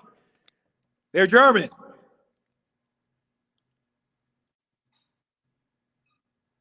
Yet and still, they were hated. But when we say we're the Jews, it's oh my God, what are you doing? Here's why. Ezekiel 35:5. Go ahead. Verse 5. Because thou hast had a perpetual hatred. They've had a perpetual hatred. You can wear a suit. That's what Kevin Samuels was pushing. Black men wear suits. Black men were being lynched in suits. Parts of their bodies were consumed in suits and ties. Black men are sagging their pants. Black men should dress like this. This is cool. Just like you're a so-called thug, or what their concept of a thug is, or their concept of a gangster. That didn't work. Wear regular clothes. That didn't work. Wear your hair like you're a lunatic, like you're in the mental asylum, with those half dreads, with lazy dreads, and twisted athletes have. That didn't work. They hate us, man. Whether we're clean shaven or looking like we just came off the slave plantation. Doesn't matter. They have a perpetual hatred, as does the so-called Jewish man. Why? Because the so-called Jewish man is a descendant of the same man that the Europeans are the descendants of. That man is named Esau, Edom. Read on. Come. And has shed the blood of the children of Israel by the force of the sword in the time of their calamity. Shed our blood by the force of the sword in the time of our calamity. Telling black people that they're not the Jews is an act of war. Seeing the condition that we're in. Telling black people, no, you're not a Jew. You shouldn't take part in the rules, cultures, and customs of the Torah or of the Bible is an absolute act of war. Why? Because we're seeing the alternative right now. What's the alternative? Being shot dead in the streets. Murder. Child abuse. Destruction of the family. Disillusionment of the woman against the man, etc. When you deny us of something that is our true heritage, knowing the things that are listed in that book would have a direct impact on our lives, you are shedding blood. Read on. In the time that their iniquity had an end. In the time that their iniquity had an end, like our iniquity has an end now. Many of us are coming to the realization that we're the Israelites. And what I would implore more of us to do is, along with knowing you're an Israelite, do something about it. Like I said, Shariwan, in the beginning, do something about knowing you're an Israelite. Yeah, you know you're Israelite. Who the hell cares? Whitney Houston knew she was an Israelite and died. Whitney and Bobby did, smoking crack. Right. They knew they were Israelites. I battled. I think the cat that is now a well-known Jewish rapper in Israel, a so-called Negro. Battled him. And in the middle of the battle, he pulled out a cigarette and started smoking. I said, "Where the hell is that at in the Torah?" Right.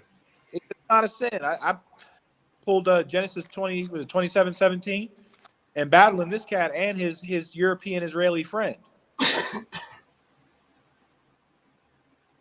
All right. When we take to the rules, cultures, and customs listed in this book, our lives change for the better. Rules which you don't even follow. Go ahead. Verse 6. Therefore, as I live, saith Yahweh, I will prepare thee unto blood, and blood shall pursue thee. Saith, thou hast not hated blood, even blood shall pursue thee. Right, they haven't hated blood. They have no problem shedding our blood. They have no problem lying to us. Like believing we're an African gets us killed, literally. You go into prison systems across America, see UNCs, Peace and Black Power Family, and all that other nonsense, filling up the jails, committing crimes while they believed that we were Africans, drug dealers, child molesters, and all that, thieves, etc. You'll be hard pressed to find an Israelite in jail, or someone that became an Israelite, kept the commandments, and then got themselves landed in jail. You'll be hard pressed to find that. Right. And if you do, it's from something he was caught up in before. He or she was caught up in before he or she came to the truth. You're hard pressed to find that. And so telling us to deny that, that's straight up and down an act of war. It's like telling a Chinese man to not practice kung fu. It's like telling an Italian not to eat, meatballs and pasta.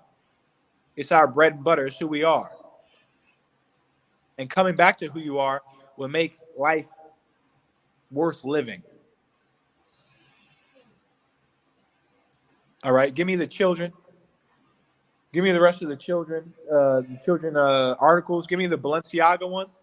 Give me the Balenciaga, the front page of the article I sent, blasted, posted up on this.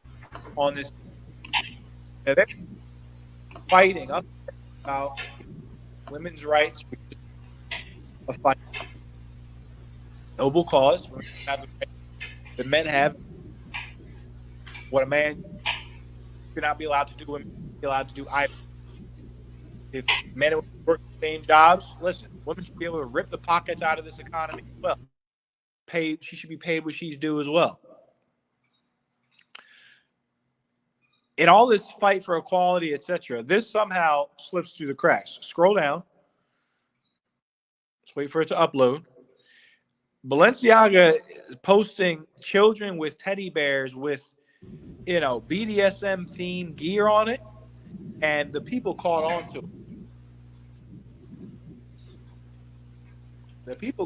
it. And again, I titled this class, "What About the Children?"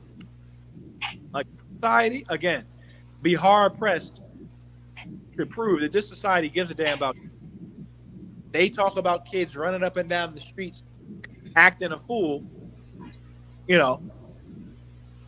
and blame guns and they'll try and make guns illegal when they've been broken from the start in this system.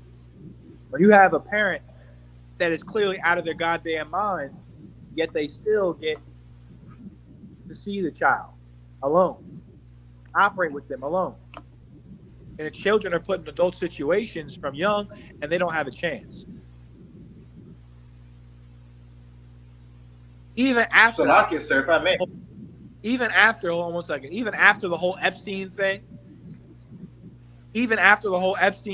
and the molestation of children, etc., they still decided to post this. Scroll down so they can see it. Go ahead, Zabaja. Sir.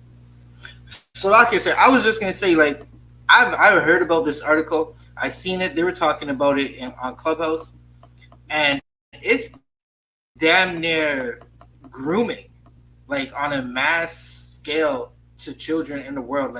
You have horrible fathers like Dwayne Wade who they're living through, like, I believe that brother is a whole fish, what Benjamites would call a fish, sir. Yeah. Or a member of the LGBTQ community, a homosexual, Right. and he's living through his son, right? That he wants to, just for some reason, I guess he's chasing a bag or something.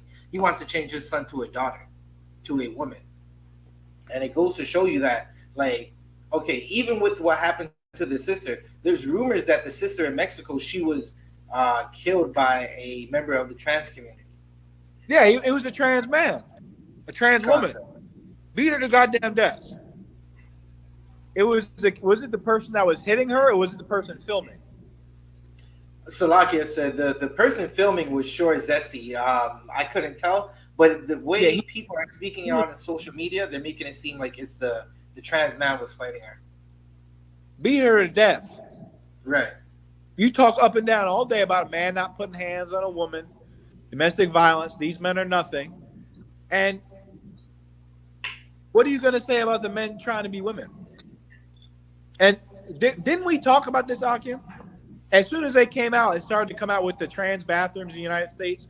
We said that this is going to be a problem, that women are going to be raped in these bathrooms. They are. It's happened. And that men are going to use that to get into female prisons to victimize women, which they have. And you got this garbage right here. This is straight up and down grooming, man. Straight up and down grooming. And listen. If Balenciaga marketing, you got marketing you've got to go through. You know, you've got the press that you've got to go through. You've got whoever, they work with to release and work on these images. You got them to go through, the photographers.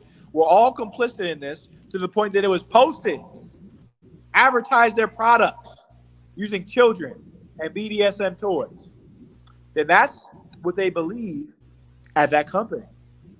That's what the owners, the people in charge, the movers and shakers, because you can't just be some cat working in an Italian factory putting the damn shirts together and saying, "Oh, I want to get a picture. I want to get a picture of a child with BDSM bears on the site." You got to be high up, a mover and shaker, to get that put together and to approve that.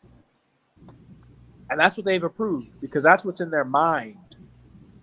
That's what they believe. Don't believe me? Go check Epstein's Island. Don't believe me? Check the United States. You don't believe me? You don't believe me? Check the religion, the God that they believe in at Balenciaga. Balenciaga is an Italian company. The home of the Roman Catholic Church is in Italy. What do the Roman Catholics do? Molest everything that's not nailed down. These pictures would not have been posted without the Roman Catholic Church. So once again, Akim, I love the Roman Catholic Church. I get on the Roman Catholic Church. I'm fueled and full of love for Father McGillicuddy. Right. Product, man. This is their product. Thousands and thousands and thousands of molestation cases in France and in these European countries, as well as the United States. And listen, they didn't even come out with what they're doing in South America. They didn't even go there yet. They didn't even mention how many molestation cases they have down there in South America. They must be going crazy down there in those South American countries, man. I'm going to make a tape about it. There was a serial killer, a serial rapist in Colombia. The natives caught him. He down here choking women. He's down here choking little girls to death. All over Colombia. The native Colombians, Asherites, caught him, and they were going to roast this son of a bitch, Salakia. They were going to roast this demon. They were going to. They had him on the fire. They were starting to turn him, and they were going to cook this cat. All right.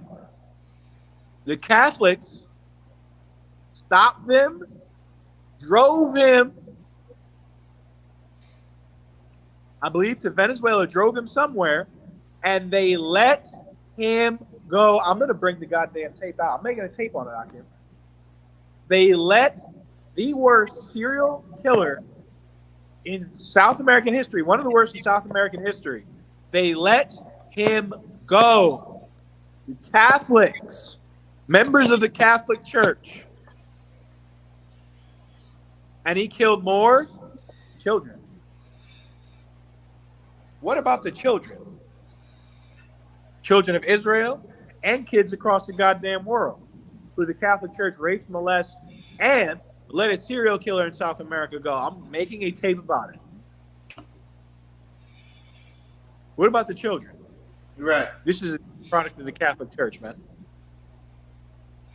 Give me woe unto the pastors. Give me Jeremiah 23:1. Father McGillicuddy's at fault for this, man.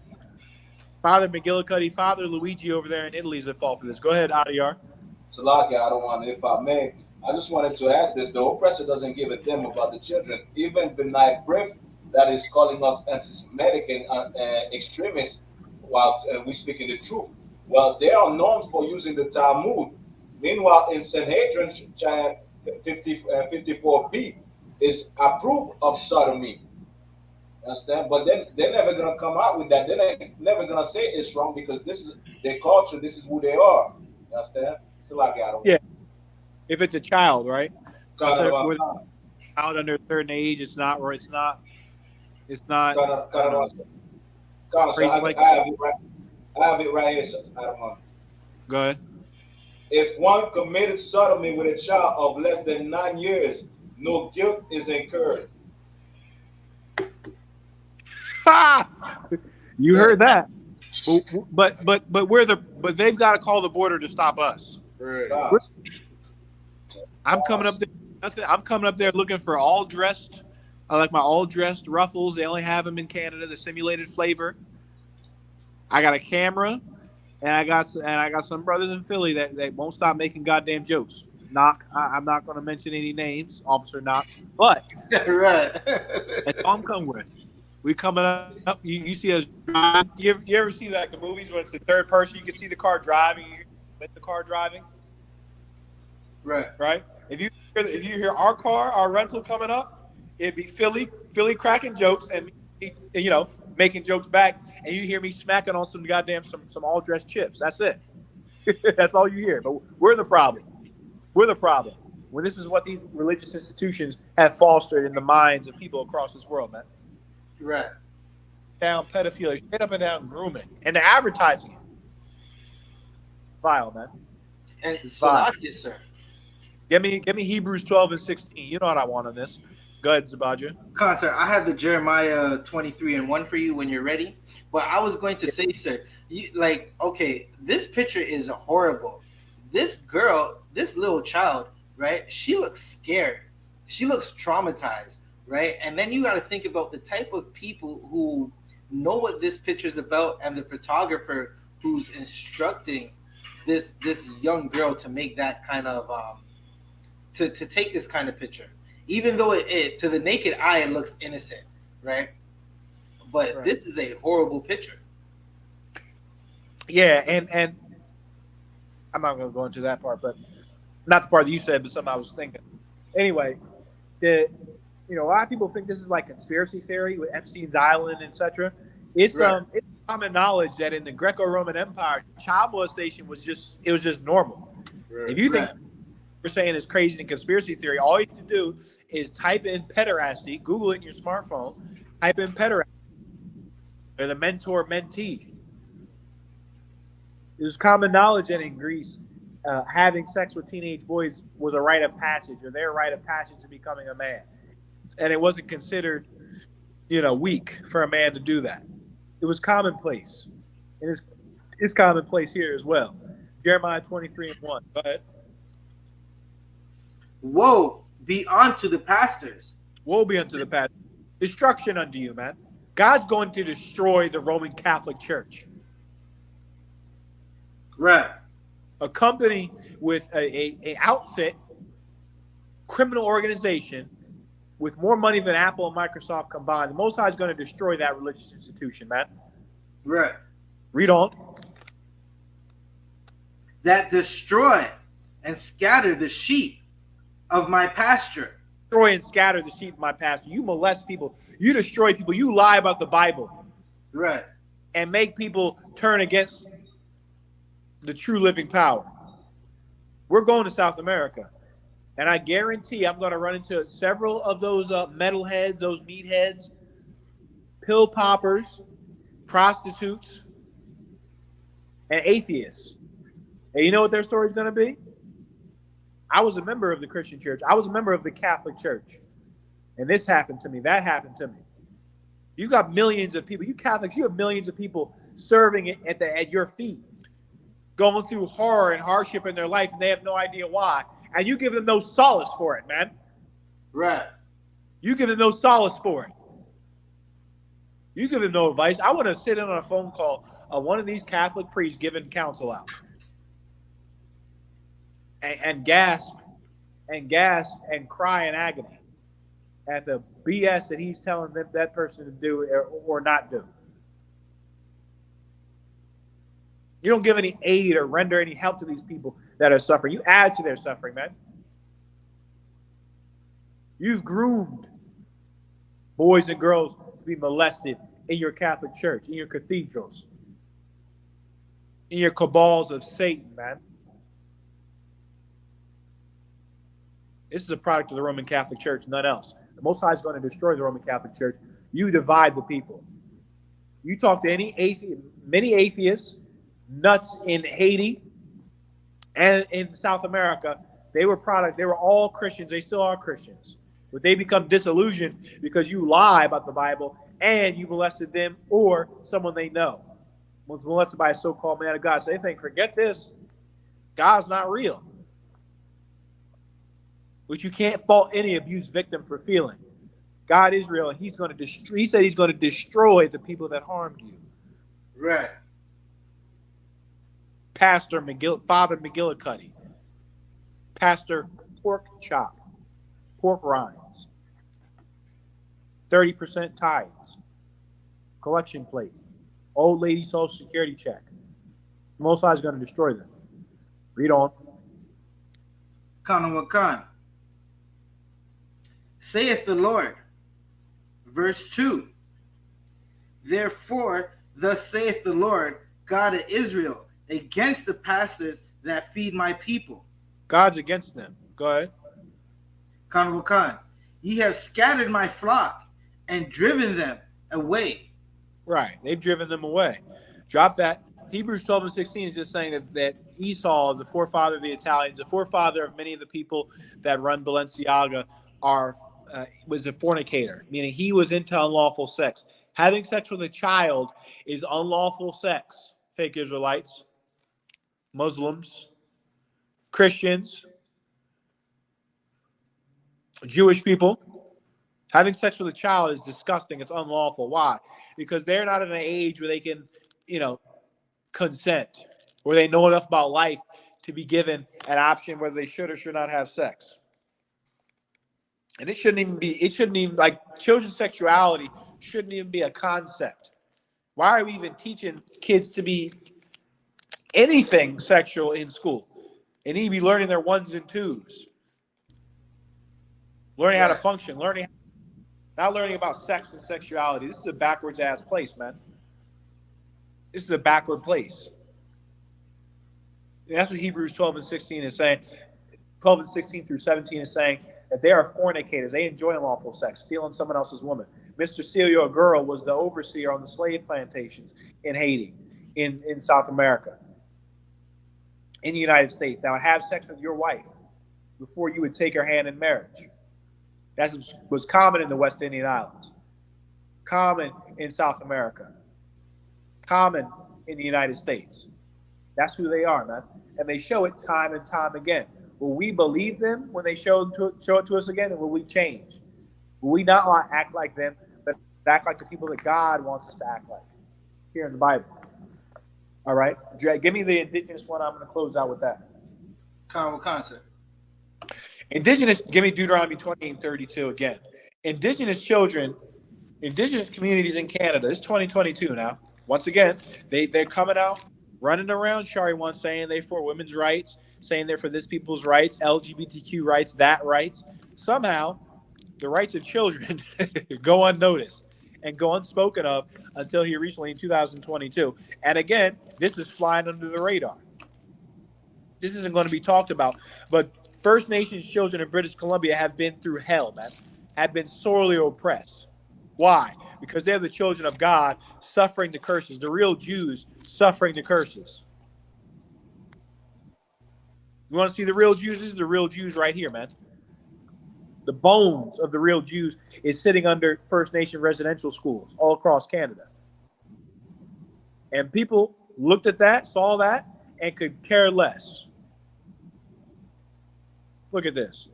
New legislation gives BC Indigenous communities control of their own child welfare system.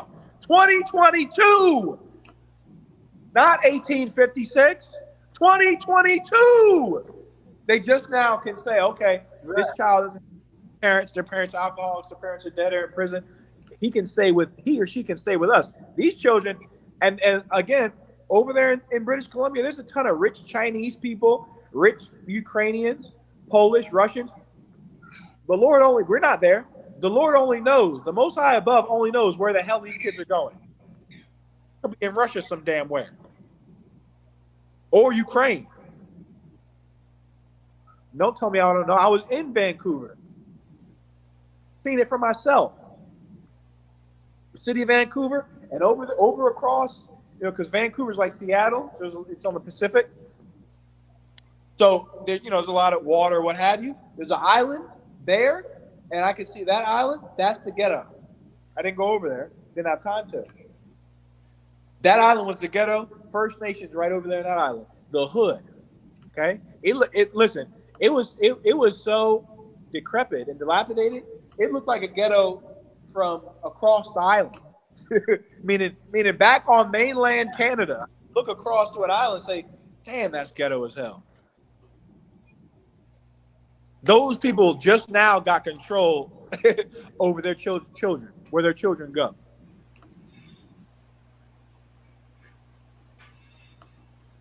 What about the children? Deuteronomy 20:32. Read. Okay. Verse 32.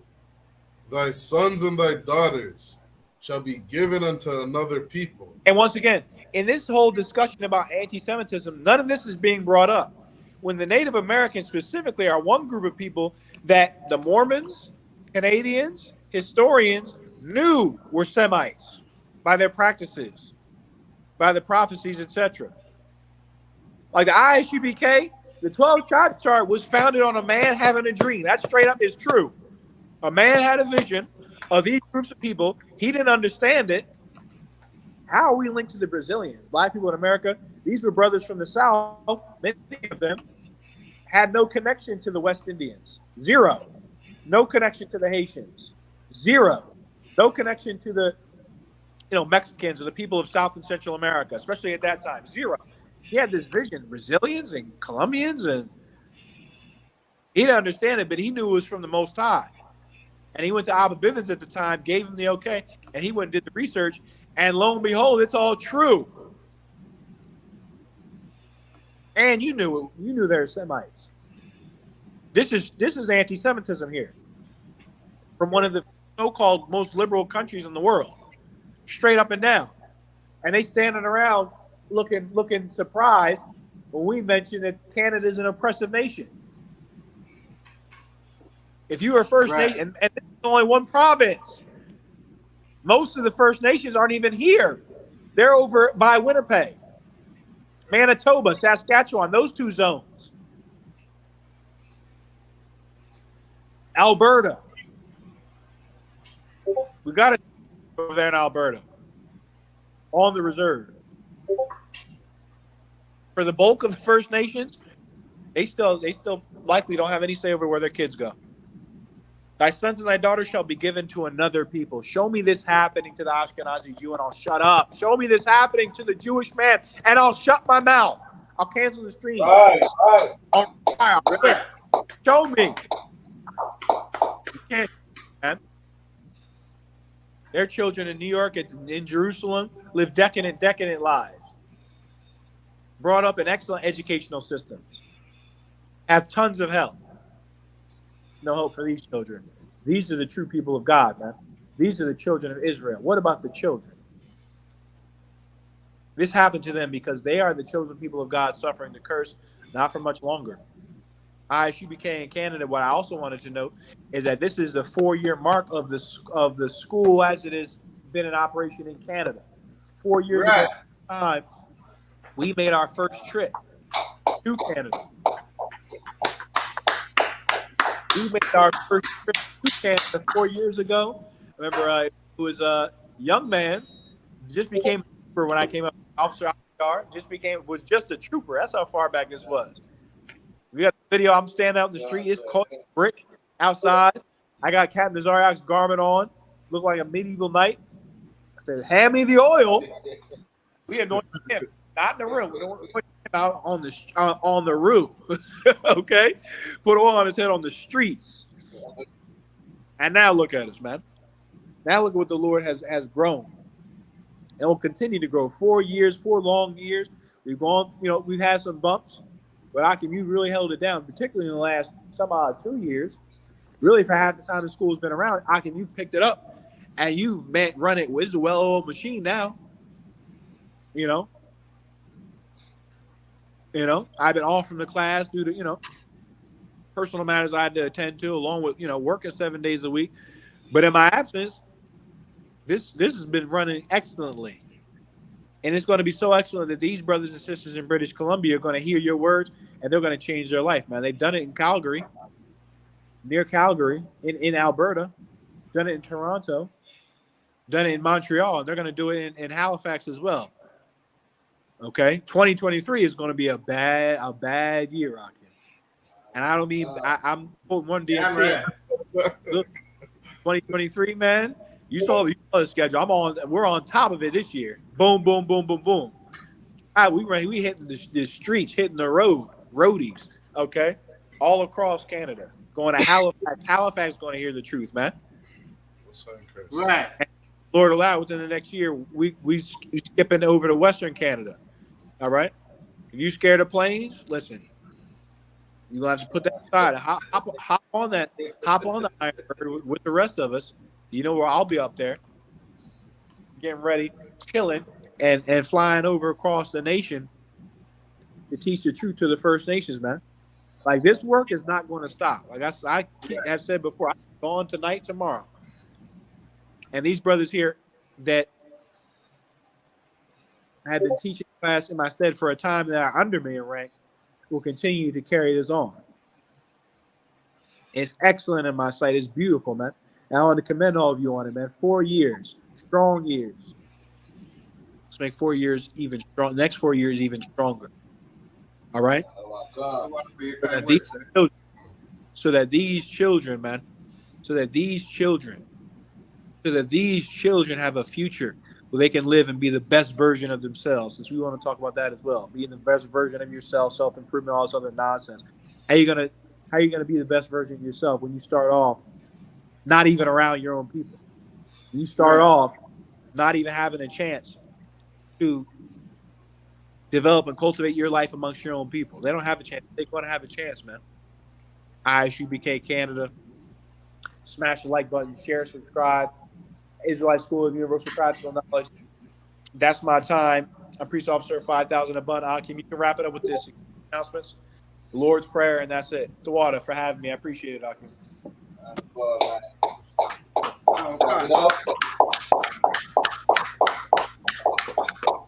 Yeah, man, excellent class. What else? 500 bomb, like I said, excellent class. It's been a long time. 5,000. Yes, it's a lot. 5,000.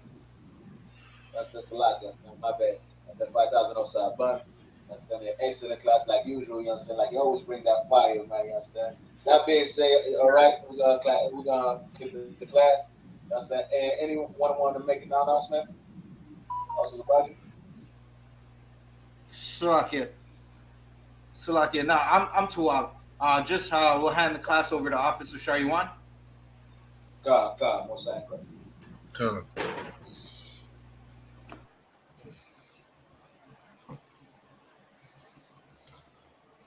Salakia, we're going to do the Lord's Prayer, and then we're going to salute out. Men of Israel, I.M.A.D.I.M, which means stand.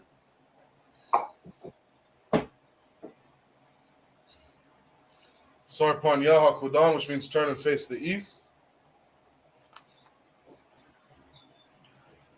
We're going to do the Lord's Prayer in the Hebrew and then the English. Abanawa. Abanawa, Shabbat Shemayim, Shabbat Shemayim, Kodash, Wadash, Hayah, Hayah, Shamka, Shamka, Yahweh, Yahweh, Malakwathka, Alawabka, Taba'ah, Taba'ah, Ratazakah, Zaka, Hayah, Hayah, Isha, Aisha, Ba'arataza, Marataza, Hawa, Kawa, Hayah, Hayah, Bashamayim, Hashemayim, Nathan Lanawa, Dananawa, Lakam, Gam, Call, Gam, Yawam, Gawam, Asalak Lanawa, Salakana, Kalbath now, Kawbak now, Kasalak now, Kasalak now, Kalbath now, Kawak now, Balaa, Wala, Tabayah now, Tabah, Tabah Manasaya now, one, Alasayawan, Abba, Abba, Shine now, Awashai now, Yan, Ayan, Rai, Rai, Kaya, Kaya, Ka, Ka, Malakwa, Amalakwa, Waha'ala, Wala, Wahatha Para, Watapara, Laiwalamim, Laiwalamyam, Aman. Man. In English, what we said, Our Father which art in heaven, Our Father which art in heaven, hallowed be thy name, hallowed be thy name, Yahweh, Yahweh, thy kingdom come, thy kingdom come, thy will be done on earth, thy will be done on earth, as it is in heaven. as it is in heaven. Give us this day our daily bread. Give us this day our daily bread, Forgive us our debts, and forgive us of debts, as we forgive our debtors. as we forgive. And lead us not into temptation, And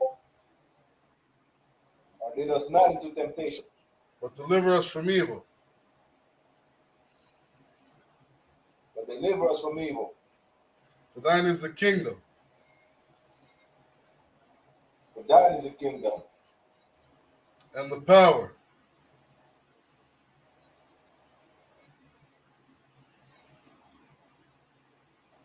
and the glory, forever so be it. and the glory. And Salaki, I would like to do one more prayer. We're going to do the Bless Israel prayer. Salakia.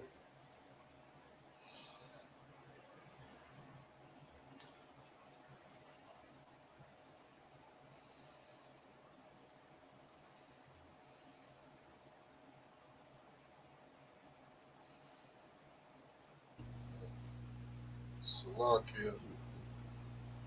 Salakia, Officer Shaw, you want after the prayer read the announcements before we salute?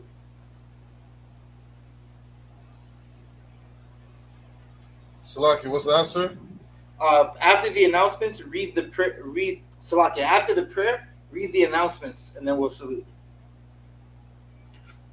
You said after the announcements, read the prayer. No, Salakia. After the prayer, read the announcements before we salute. Come on, Council.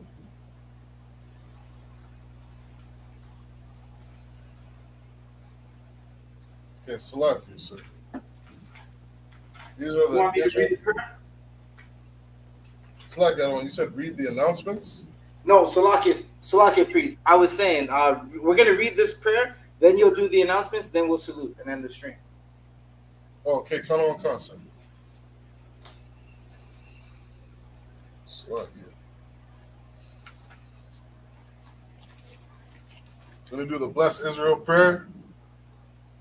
Yahweh, Yahweh, Ba'ashem Yahushai, Shimei Shai, Hashem Barak Yahushua, Lanao, Barak Lanao, Wayasharala, Wayashala, Wayasharala, Aha, Waha, Bayath, Bayat, Saparia, Saparia, Ba'ashem Yahushai, Hashem Shimei Yahushua, Shai, the water Aman.